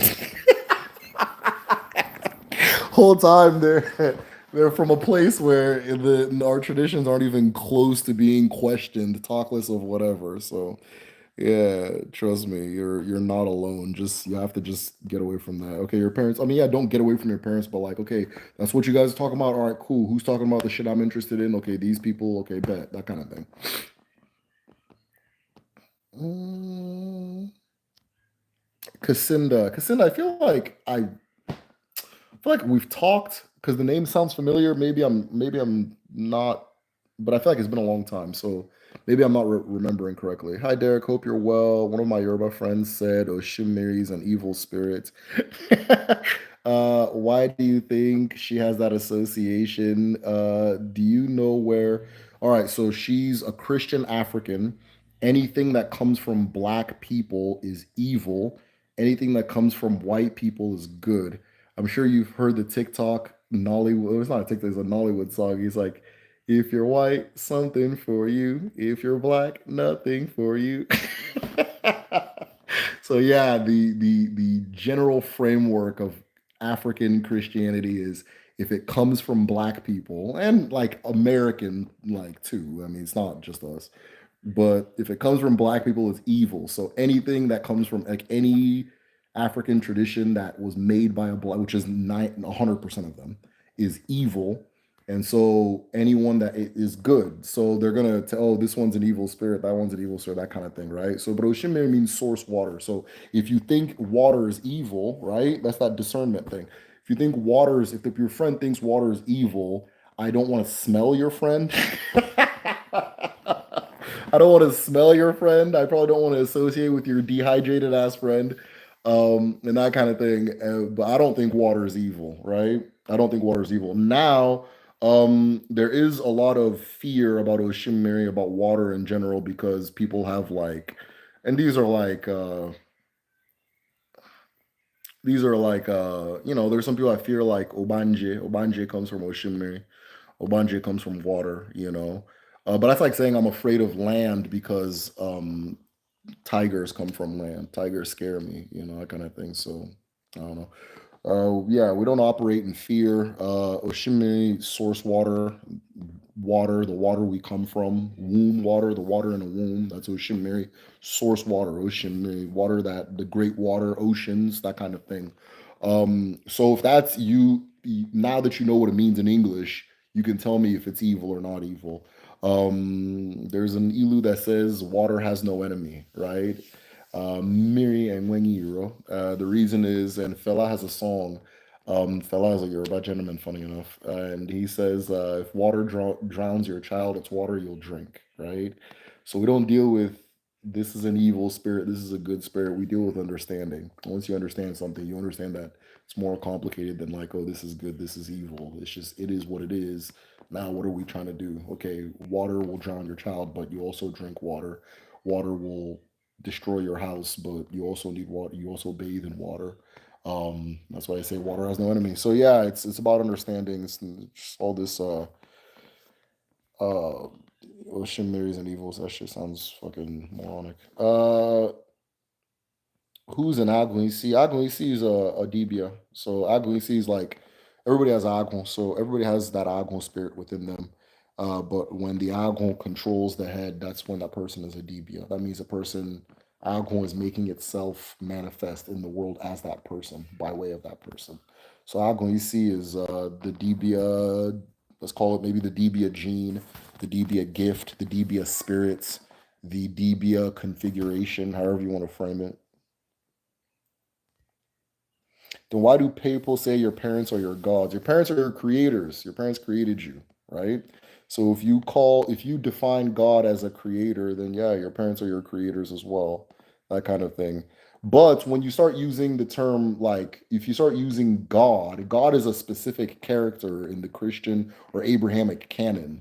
So they're not saying your parents are that guy, right? They're not saying your parents are that Israeli guy, you know. They're saying your parents are your creators, your ancestors are your creators, right? That the create whatever you if you want to say the creator, if you want to say the creators, all of them, no matter what, that funnel of creation funneled through your ancestors, then your parents, then you, right? But again, if somebody wants to learn about their traditions and their dad's not feeling it, you're not like a fucking slave. You can just go figure, just talk to your uncle, talk to your aunt, talk to your cousin. You know, it's not all this like I don't know. There's like this like way of thinking that I just don't have. And I've never had, and I don't think any of my ancestors ever had. And I've just come to realize that's probably why I'm who I am and how just my that's just what it is. So sometimes when I'm trying to answer these questions, I don't. It's hard to like contextualize where it's even coming from. Like, okay, your dad believes this, and you believe that. You know what I mean? Like, it's like, what do you want me to say? You know, I don't like, oh, you know, my dad doesn't like this stuff. Like, they would be 35 years old talking about their dad, man. Like, what do you, it's way too late for anybody who should be concerning themselves with that kind of thinking. Now, it doesn't mean don't respect them. It doesn't mean don't honor them and don't respect them. I would never encourage that, but sometimes you guys come with this, oh, my dad's afraid of ghosts. Oh, you know, I don't fucking crazy. I'm rambling, guys. Don't worry about me. Yes, we're all influenced by other people. We feed off each other, period. He said, Derek Jones says, what's the website with the Dibia teaching? I'm really resonating with that difficulty in communication thing you're mentioning. Yeah, yeah. Okay, so the website for the school is www.kedu.me. Kedu.me. This current session is full. In fact, it's kind of over full. And so you would start in the summer session. It gives you kind of time to think about it and that kind of thing too. But yeah, so to Dibia, they're teaching just the different principles that a Dibia goes by and how to actually practice as a Dibia and that kind of thing. So, Odema. All right, so okay, Obi, you see this shit? You see what I'm talking about? You're right. I was raised in Texas, but my family is from Unquere. Is from Unquere. Do you know that when we have a birth in my family, we go to a dibia in the Unquere area for that person to tell us who the child reincarnate is the incarnate from, right? So the idea of being an Unquere person and not and being on an island because of that, it's like it's like okay, you're from Texas, right? It's like yeah, I'm from Texas, but I don't. What do we have in Texas? I'm in Texas, but I don't know if we have Bucky's. You got Bucky's at Texas, bro. You got them. You got it. So yeah, it's like the epicenter. Inquire is um yeah, man, Inquire is strong. Inquire is strong. They're not playing. So yeah, you're In fact, you know what's funny? A lot of the people that came in the 80s and 90s and the 2000s are kind of behind times because what has happened is now everybody is more comfortable talking about our tradition. That whole wave, it was like an 80s, 90s, 2000s thing where people didn't want to talk. Everybody was going hard to show that they're not an Igbo person, that they're a Christian, that kind of thing. But that's over. It's over. People don't act like that anymore, right? If I Google Inquiry right now, masquerade, I'm going to see a video with hundreds, if not thousands, of people enjoying their culture, right? Hundreds, if not that. Inquiry. Yeah, Nkwere Isu now. That's Isu. Yeah, we go to Umaka. The Dibia is in Umaka, which is in that area. You understand? So yeah, you're not even close to being alone. In fact, my wife is from that area. Adoma. Yeah, you're not even close. Just discovered my Igbo ancestry. Oh, okay, dope. Rumors of what I'm guessing would be a Dibia in some parts of my family. I wouldn't be surprised whatsoever. I wouldn't be surprised whatsoever. But that's awesome that you found that. And anything you need, I'm here. I'm here for you. Any inputs on the practice of Uli? Yeah, yeah. Practice of Uli. What do you want to know about Uli? Uli, for those who don't know, Uli is a writing and art tradition from back home. A lot of Uli and Nsibidi overlap.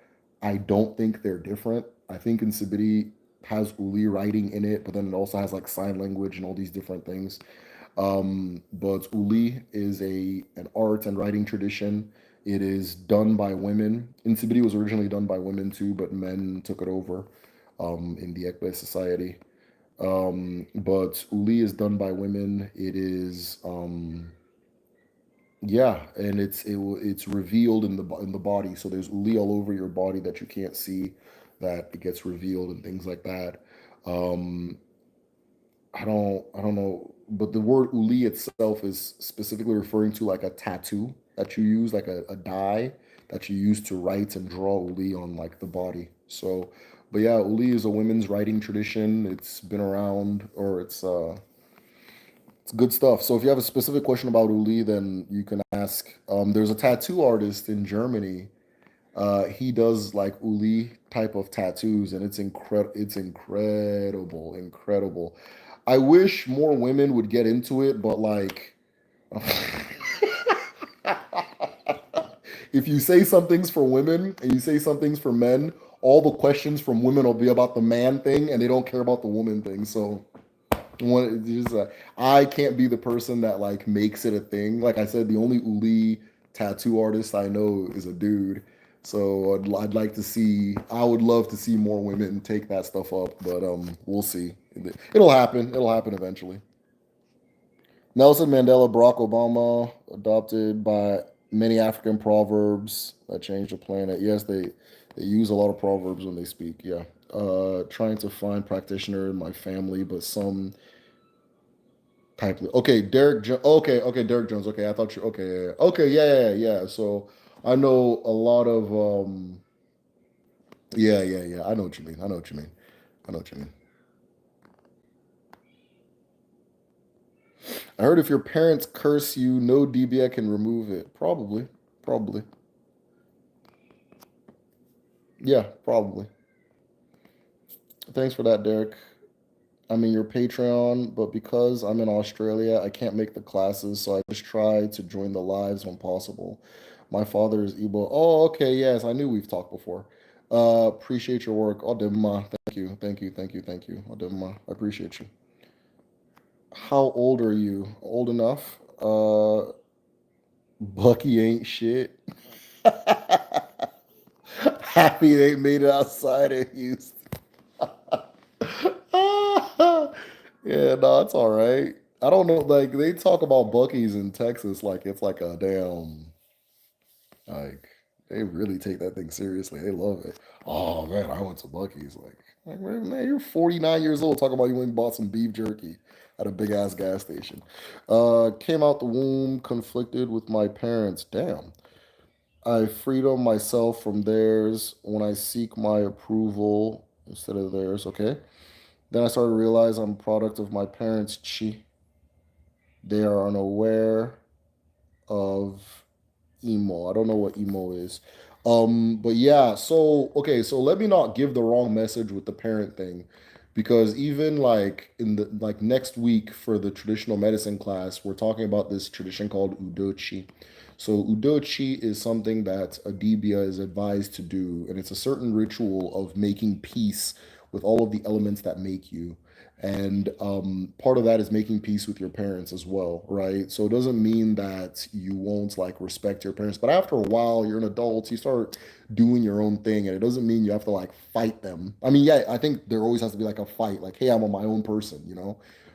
But then once that hurdle comes, you as a person cannot grow if you don't have peace with your parents, be it your parents living or the memory and spirit of your parents. You can never have peace without them. That's why earlier somebody said if your parents curse you, no Dibia can remove it. It's I believe it. I've never heard that, but I believe it because it's a very powerful thing, right? So it's not. I don't want to encourage anybody to be on some like I'm here doing Odinala because I want to like reject or not reject, but like oppose or like stand like this isn't. Don't come here trying to run away from your family because I'll just send you right the fuck back.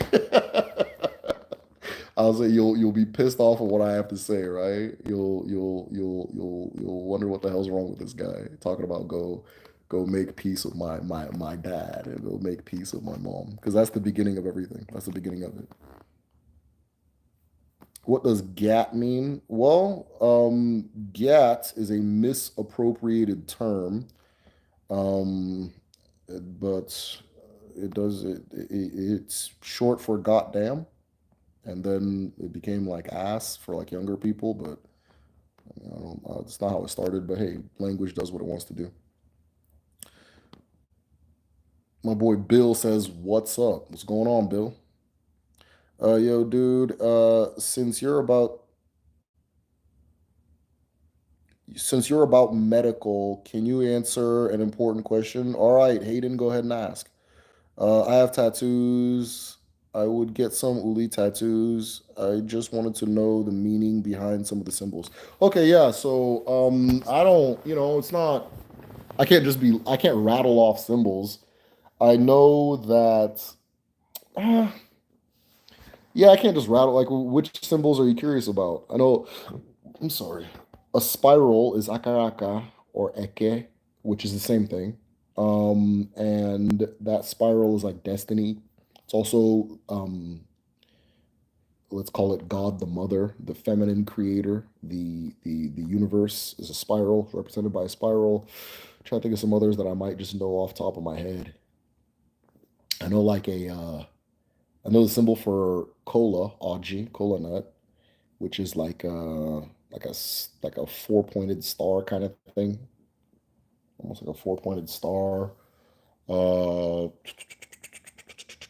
don't know. Just if there's a specific symbol you're curious about, I have a folder called like Uli in the library on Patreon. So if you're on Patreon, it's got like different books, or not books, like articles people have written, and then like symbol a collection of symbols in like two or three of them, in three of the documents in there, and it has like a pretty decent library of symbols that you can look for in there and so forth. So yeah, that's available. But off the top of my head, I'm trying. I can't even remember any of them right now, except the ones that I just shared about.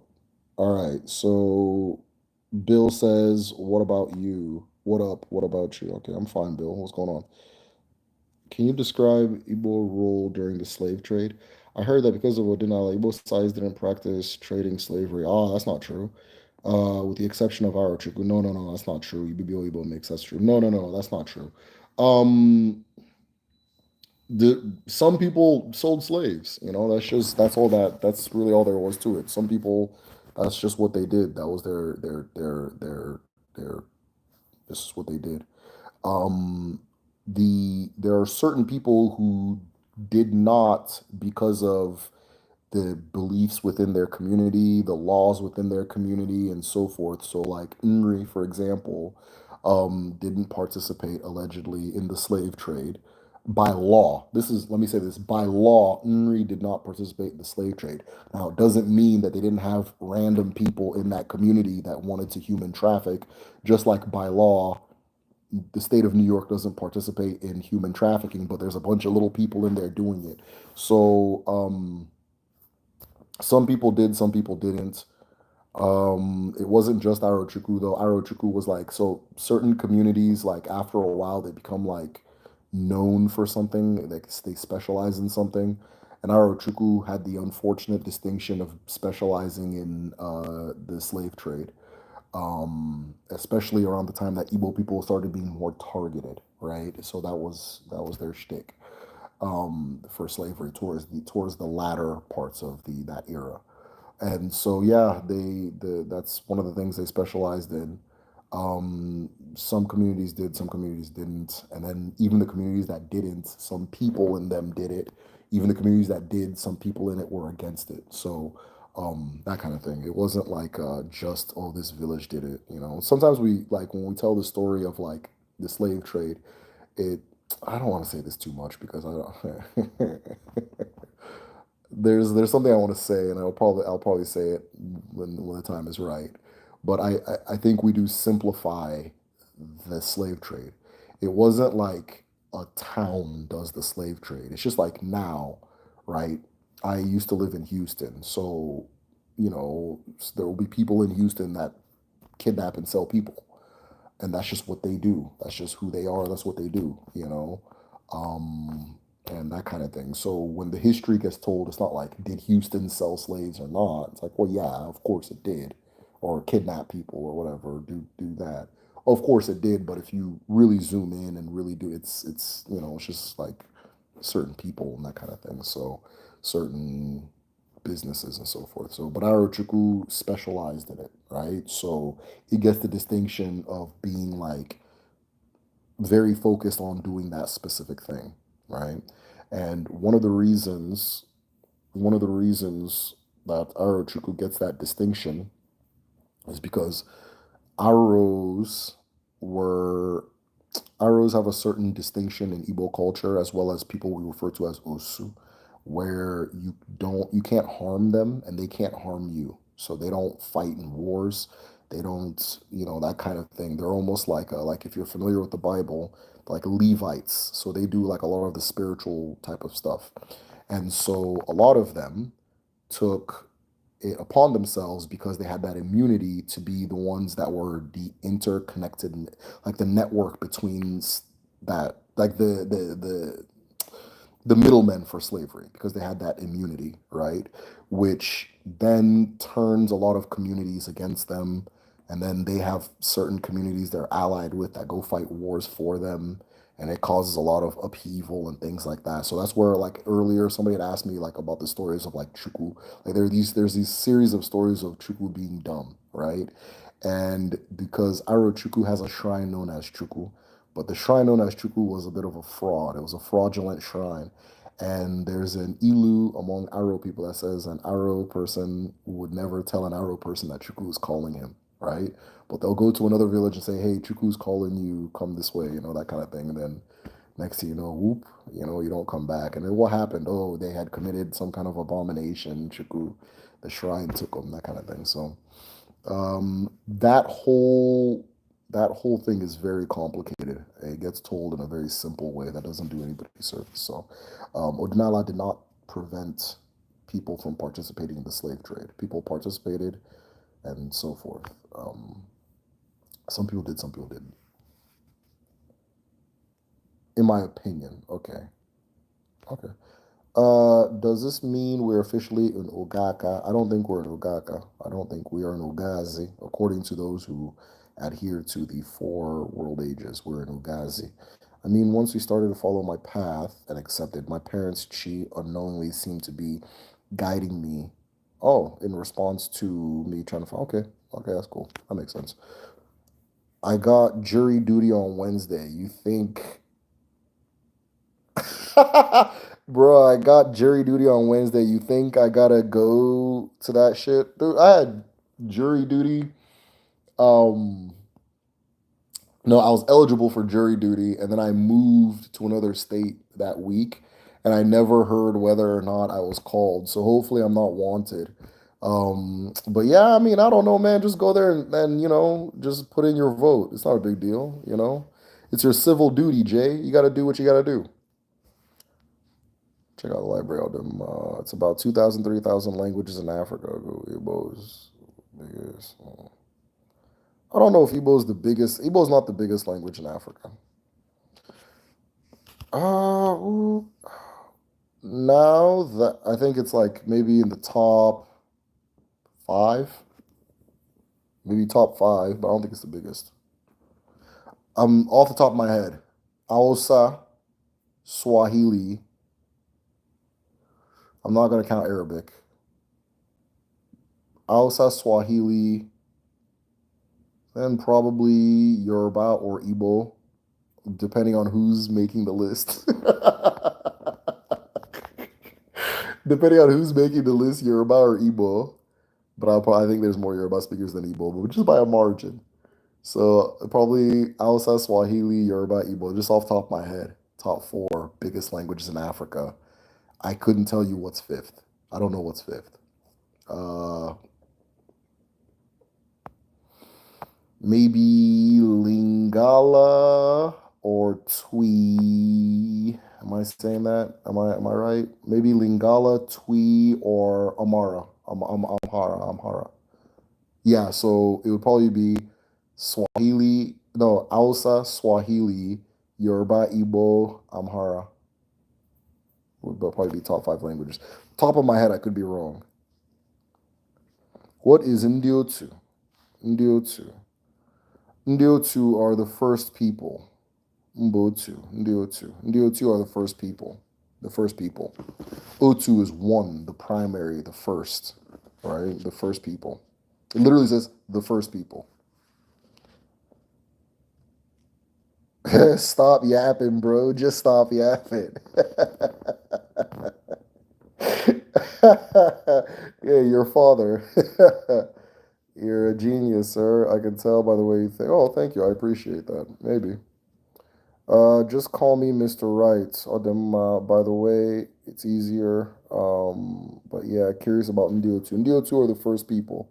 So by different accounts, or so, I'm sorry, the first people existed before humans existed.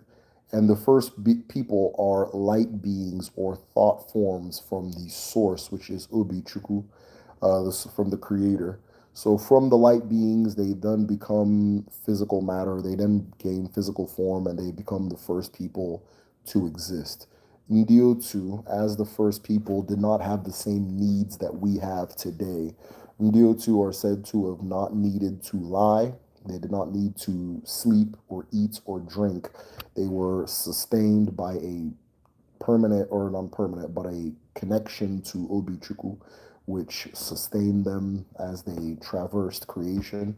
After a while, or after a certain age, when Ogaka, the first age, ended, they now find themselves as earthlings, which are Ndiegede. They become Ndiegede.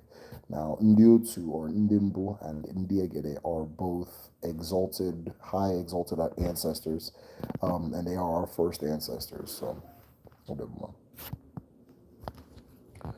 Let's see if there's overview.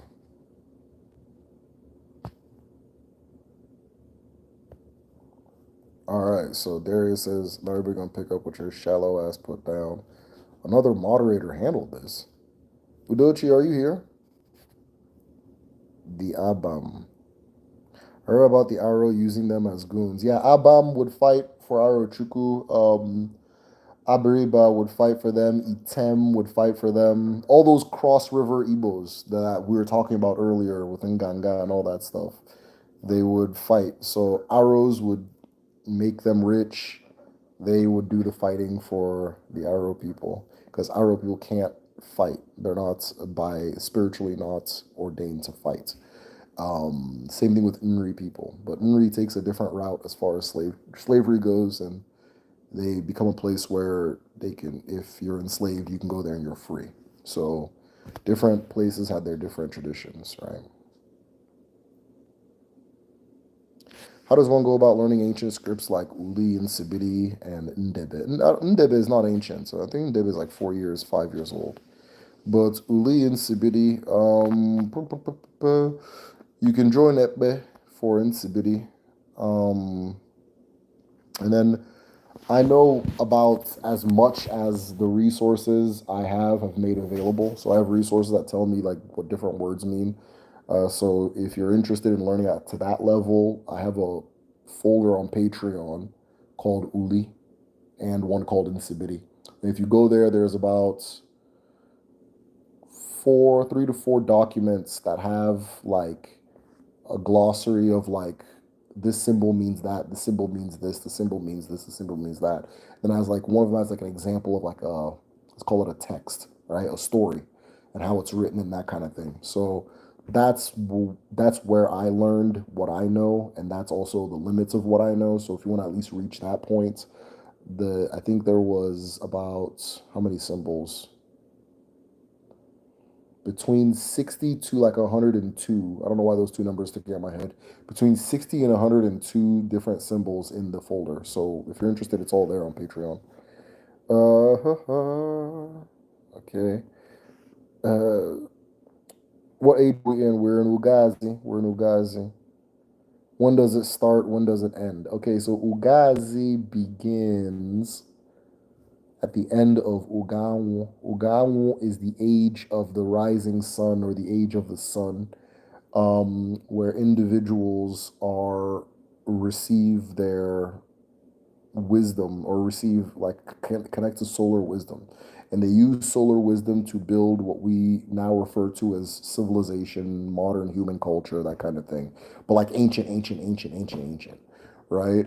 Ugazi, I don't know when Ugazi begins. I can't tell you when Ugazi begins, but Ugazi, part of what part of what classifies Ugazi is those people who have that solar connection and solar wisdom deciding not to pass on the tradition to the people to come, because the people to come were going to, based off of what they saw, whenever you give them wisdom, they're going to use it to destroy other people. Whenever anything they get their hands on, they'll use it to destroy other people. That's Ugazi. That's the era that we're in now. So certain things were the people of Ugango decided to die with it. I can't tell you exactly when it starts and when it ends and that kind of thing though. Like I can't tell you when it starts. Um, if I want to take the four world ages and place it over like human history, I think my own deduction, and it doesn't mean this is like law. In my own deduction, I think the age of like, I think the age of Taurus, am I saying this correctly? Taurus and Aries are all in Ugamu, but Aries is the beginning of Ugazi, is the beginning of Ugazi, which makes sense if you're thinking zodiac wise. See, here's me thinking like a Dibia. So a Dibia is gonna be like, that's why in the zodiac this and that, and that's why over there, and that's why on TV they do this and that, and that's why this that and that kind of thing. And so and then and with my thinking, it's always like, yo, slow down. I don't know, but here I go thinking like a Dibia. So if you look at the zodiac, Aries is the beginning, right? Is the beginning. So I would think Taurus to Aries, maybe a little bit before Taurus too. I don't know what's before Taurus. I hope I'm saying them correctly. Pisces, I don't know. I don't fucking know. But yeah, Taurus or whatever's after. Cancer, I think it's Cancer, Taurus, Aries, and then, dude, I don't know. But what I know is like a lot of the Egypt stuff, a lot of like the proposed Atlantis stuff, a lot of the earliest stages of human kind of uh, fruition, civilization is the term, though that term is loaded. That's Uga Anwo, but I can't tell you like exactly when Ugazi begins, though I think it's Age of Aries, because it's that kind of thing. I have my own reasons for saying that. It's not law.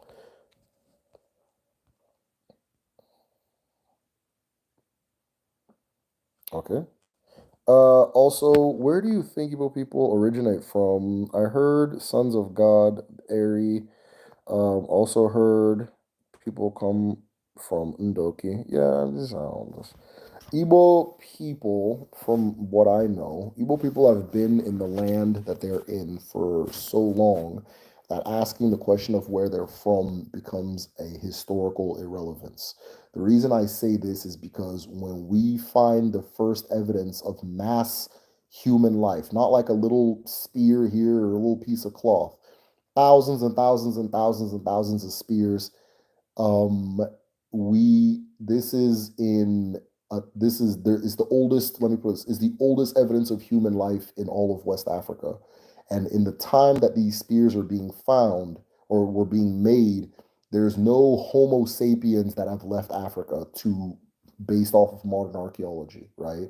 Homo sapiens had not left Africa, and there was already a mass amount of people living in the hilly areas of Igbo land. So if you want to think about modern Enugu and modern like northern Abia and northern Imo, there's evidence of people, or not, sorry, not northern Imo. What can I think? Eastern Imo, northern Abia, and then the Enugu area. There are artifacts there that predate human beings leaving Africa. So to ask like the where they come from, that question is like it's a historical relevance, like in my opinion, right? Because if you go back that far, it's like okay, what do we mean where are they from? Like this is what it is. So a lot of evidence of human life there. All that airy god stuff is just like gods. It's just like that stuff came from like the 80s. That came from the 80s and the 90s. People from like the Omo villages. They had Festac. Okay, they had a thing in the 70s called the Festival of African Culture, Festac in Lagos.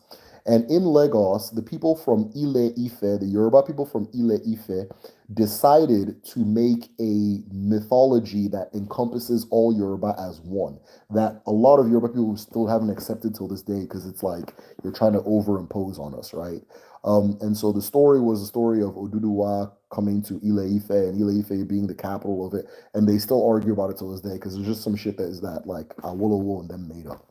And so certain people from a place called the Omoeri villages, the Inri, Aguleri, all those places, they decide that they want to do the same thing for Igbo people. So they make up this thing where their village origin story, which is a group of 12 villages, is supposed to be the pan Igbo story. Well, everybody rejects this because what the fuck? Because even in the story of Eri, okay, Eri comes down from the sky. Eri is one of Ndimbo or Ndiotu, which I was talking about earlier.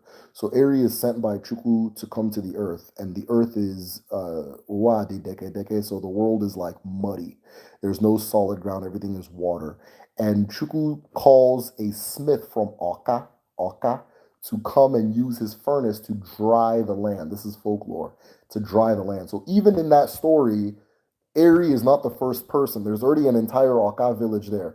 If you trace the history of Oka, Oka is from Enugu. Oka people are from that place I was talking about earlier with the spears and what is going on? So sex appeal minus 14. Adema. So Eri is from Oka, or Oka is from that Enugu area. In fact, up until recently, if you are familiar with like deep Igbo shit, they used to call Oka people wow is like a term they call like Enugu people, right? Enugu and that kind of people. So, but Oka used to also be called the same thing, right? But now they've dropped it because they redrew the maps and shit. So the already there's already people there. So that area is just like it's just ignorance. It's just ignorance. But for some reason, ignorance has this ability to spread and relent and never let go. It is it blows my mind how much a misconception or ignorance, how fast ignorance spreads. It's like wind, and then knowledge is slower, right? Knowledge doesn't spread as rapidly as ignorance, but I really pay attention to like how fast ignorance spreads. There's something about it. So there's this ignorant ass like, okay, Igbo people are from the fucking Bible or some shit, and it's ignorant. It's based off of ignorance. It's based off of people not knowing history. It's based off of people, the government, the federal government not teaching history during the military regime. It's based off of, it's based off. I'm gonna tell you the truth. It's based off a bunch of Israelis surveying Africa, trying to figure out where they're gonna settle before they settled for Palestine, right? Uganda was gonna be one. We were gonna be we. This shit was gonna happen to us, and there wasn't gonna be a whole safe. They no safe Palestine nothing. There wasn't gonna be none of that, right? It was gonna be like South Africa Part Two. So they were surveying. Maybe there was too many Igbo people. Maybe the shit sounded crazy. Maybe it was going to be easier in Palestine. Maybe the climate. I don't know. They decided not to. But the seeds were planted. The seeds were planted, right? And now we're just dealing with that fucking ignorance, man. And it's just hard to like get people to let it go. But I think as more people become more exposed to like things like the internet and books and shit like that, they'll let it go. It'll be a thing of the past, but there'll always be like a current of it lingering around. So I don't even know where I started. Somebody said you're on team there. Oh, so Igbo people originate from Igbo land.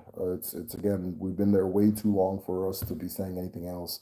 Ndoki is just one Igbo village. I'm sure some jackass just came out and said, "Oh, they're actually from my village," which which is normal, but that's just that person being sentimental. Ndoki is an Igbo, but sometimes they say they're not Igbo, so I don't know what the fuck he's talking about. Sounds like Star Trek energy beings being okay.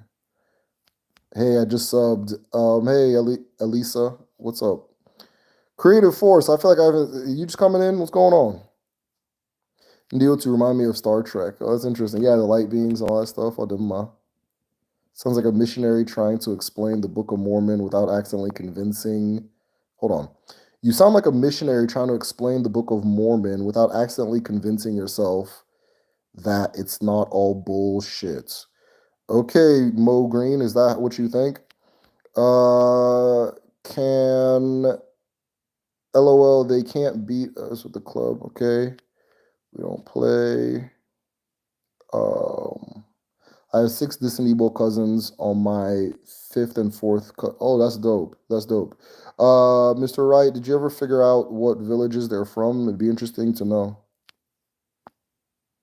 Jews wanted to sell. Yeah, it was one of the places that was surveyed. Igbo land, Uganda, Palestine. These are the ones that I'm aware of. Igbo land, Uganda, Palestine, Argentina. Argentina was another one. So, Aduma. Jamal Robinson's his family man. I appreciate you, Aduma. Yes, they're a problem. Hopefully, our problem will solve themselves for us.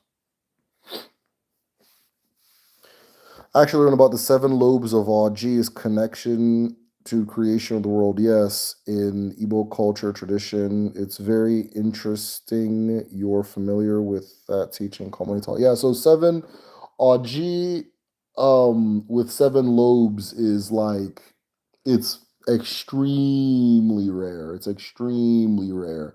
But yeah, it's like if somebody pulls out Aji with 7 lobes, is it 7 lobes? I think with 7 lobes you have to plan a celebration. Yeah. If okay, so if you break an Aji that has 7 lobes, everybody that's in attendance has to return or plan a celebration of that moment. So it's a big deal. But yeah, anything about Aji and the breaking of Aji is tied to the story of creation. Just that ceremony of breaking Aji itself is tied to the story of creation. In fact, if anybody wants to understand Odinala, Igbo tradition, culture, cosmology, spirituality, I would always have them start with learning how to perform Iwaji, the breaking of the kola. Because that breaking of the kola ceremony is a microcosm of everything you'll come to learn, right? Odinma. One of them told me, but I forgot the name exactly. Imo Imbise. Oh, hey, Imo.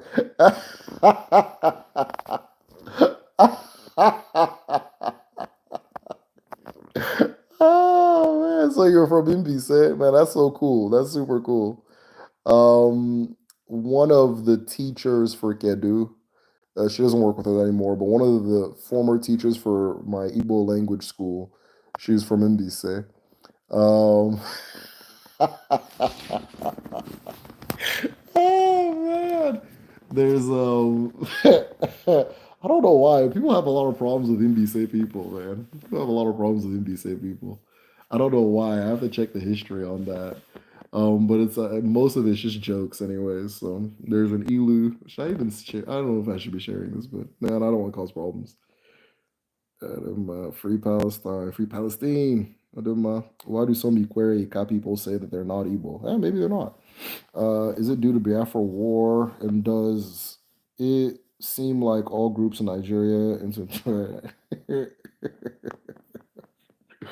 Oh man, you'd have to ask Ikwere and Ika people. But I have this I'll call him a good friend, but we've been trying to sit down and talk for a long time.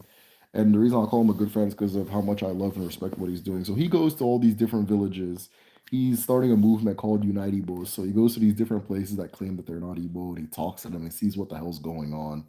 And you come to find that a lot of it is, from the war, right? A lot of it's from the war.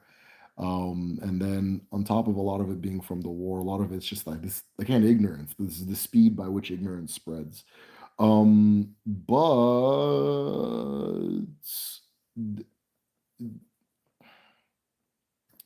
I don't know. I don't know. It's just what it is. But if they don't want to be Igbo, like, I mean, this is, I guess, where me and his opinion differ. Fuck them. I don't know. Just let them be what they want to be. I'll do my. So it's not by force. There's already too many of us. So I'll do my. One of them told me, forgot the exact name. Emo MBC. Cool. I'm from Emo too, by the way. So I'm not far from MBC. I'm not far from MBC.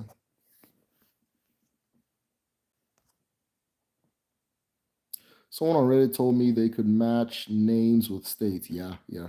Apparently, I have folks from Imo and Anambra. Yeah, yeah. Some names you can tell what state it's from because everywhere in Igbo land has its own dialect. So, like somebody named Nduishi,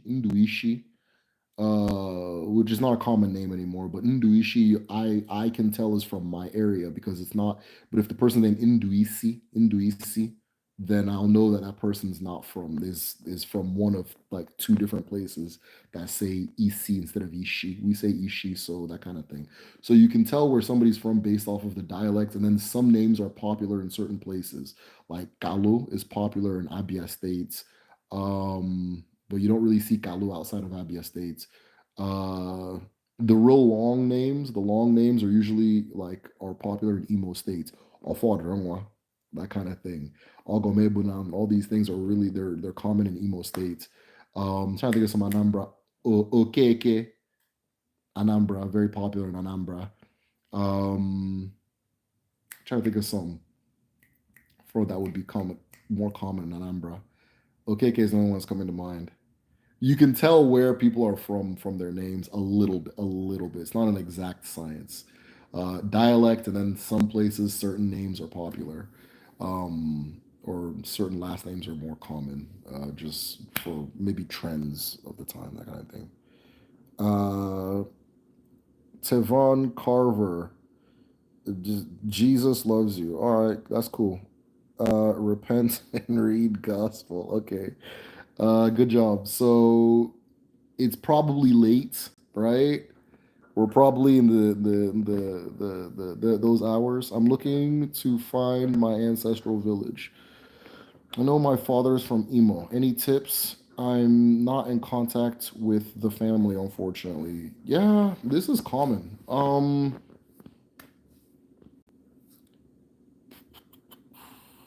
I think we've talked about this before, but I'm not sure. But tips.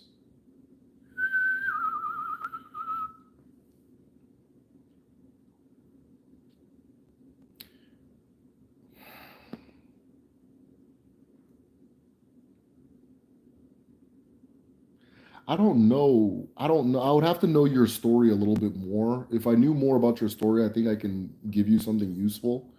But it's not hard. You just need like one or two little clues, and then it wouldn't be hard to find where.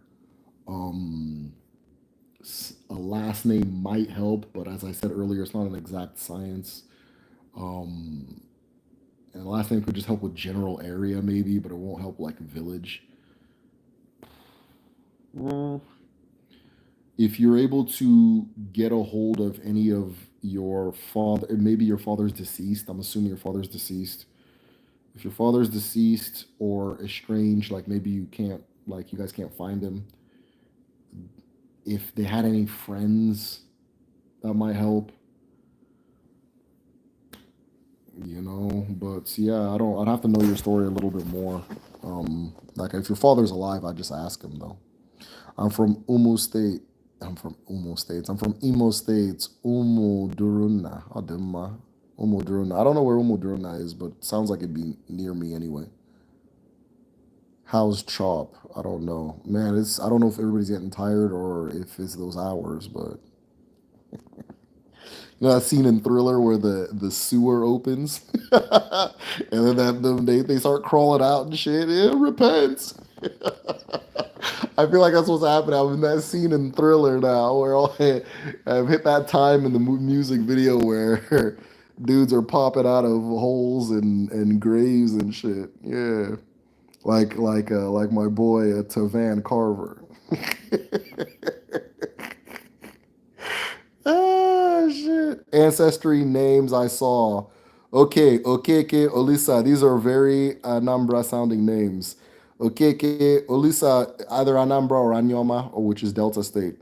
Okeke, Olisa, Ononye, Ekwem, and Ebo. Ebo.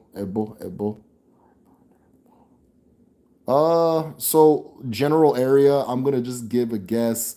Delta and Anambra. Delta and Anambra based off of the names.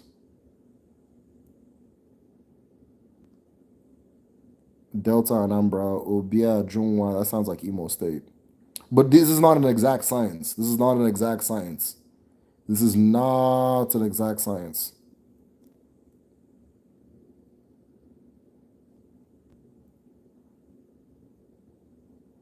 Okay. Can't pick up what you putting down. Hey man. I've been trying to tell him. Njoku Ulaku. Interesting. It's interesting names. Have you tried to reach out to them to see if any of them can give you some answers or whatever? Maybe send me one of their Facebooks. I'll tell you where they're from. Tevin Carver, Jesus loves you, and I do too. Okay. I'm sorry if you have had bad experience with Christians. I have not had bad experiences with Christians. I have not had bad experiences with Christians. I'm sorry, man. I don't know. What are you apologizing for? God bless. I'm out. All right, get some sleep.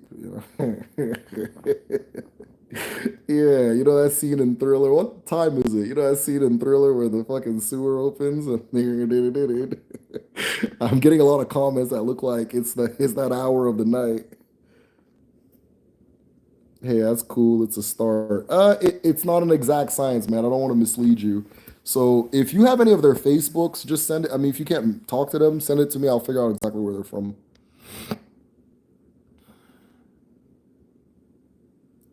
So I heard you earlier. You said Arochukwu helped capture. Yeah, a lot of people from Arochukwu were heavily involved in the slave trade, but it wasn't like exclusively them. There was every village had people that participated. Every village had people that were against it, including Arochukwu. So it wasn't like you can't just like isolate like 'cause I've seen the Yorubas were selling. That's not how it worked. It's just like human trafficking now. It's just like human only like if a lot of it was happening like it was just like I don't let my kids out at night because it's just that's what I expect, right? It's just this massive 100 multiple century wave of just human trafficking. It's human trafficking. So but yeah, Arachuku was one of the nerve centers for the slave trade, and because the a lot of communities were open to having Aro people come, people started disappearing. So that's where it is. Mm-mm. Jesus was a Dibia, pretty much. Maybe. So if I hear you correctly, said okay, no, I already read that one. That's a cool start.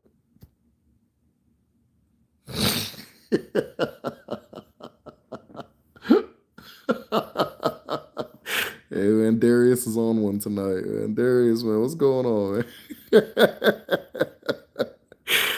Darius said, "I ain't never been whooped." I believe it. Yeah, okay, like the dope game. Okay, that's a pretty closer. Yeah, that makes a lot of sense. Exactly. So Arochukwu is like Bolivia. Arochukwu is like Bolivia, right? So it wasn't that every Bolivian was in it, but the ones that were in it were heavy, you know? So that's what it is. Maybe like Miami or something, right? But yeah, exactly. It's just very good comparison. Just, you have this thing that's just going on, and the people that are doing it are getting access to higher caliber weapons than the people that are not doing it. So you can't really stop them like that. Some people successfully did. Some people did. And some people tried and failed. So.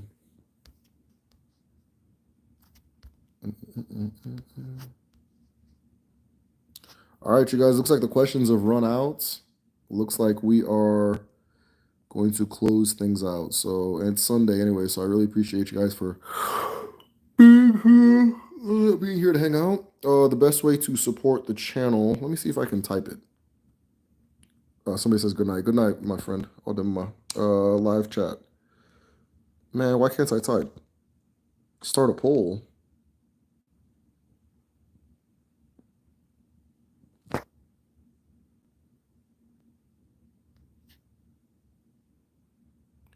I'm trying to type. Why can't YouTube has to get with it? This is a very old school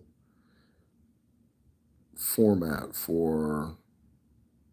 Anyways, best way to support the channel, get on Patreon, join the village. The village is our community. That is patreon.com/the medicine show. Patreon.com/. If someone wants to type that for me, I'd appreciate it. Patreon.com/the medicine show. So I referred to this library on Patreon a lot while we were talking.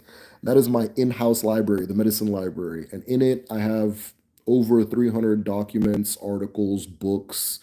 Big emphasis on books. I don't emphasize that enough, but I have a lot of books in there on all of the topics that we discussed, all the topics pertaining to Igbo spirituality and cosmology, and then a lot of the diasporic traditions too. They're all in there. Then, of course, we have Kedu.me, which is my Igbo language school. We also teach traditional medicine. We just started our first traditional medicine class this quarter, last week, actually. And so if you're interested in any of that, just join the Patreon, patreon.com/the medicine show and www.kedu.me. I didn't release any official videos this month just because I was starting the traditional medicine class and I was moving, and I just wanted to focus and make sure those things went as right as possible. But this coming month, you're going to start seeing more videos. I'm currently working on a video on the idea of rituals, that kind of thing. And then more after that. So if there's any videos you want to see, just let me know and I'll put it up for votes. That being said, as I Darius has been very entertaining. Darius is turned up. uh, what does Ezigalu mean? Ezigalu.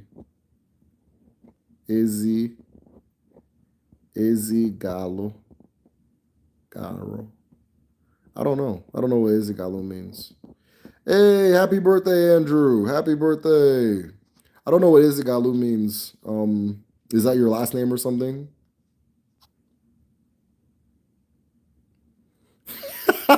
We slap fives in the other realm. Oh man, that's dope. Oh, never mind. All right, y'all. That being said, you guys have been great. Okay, Skittles just raised her hand, or is she slapping fives? Skittles, fine ass. Are you raising your hand, or Skittles? Are you raising your hand, or are you slapping fives on the other realm? Okay, if you guys got questions, get them in. I'm about to close them out. Hello, hello. Okay, hello. Good to meet you. Udo, Udo. Hope to see you next time. As always, uno gade, uno geto. Ka ọ bụla hụ na o tiri aka ọ ga-adị n'ụwa ọ ga-adị otu a na eke n'orie na afọ na nkwọ ise.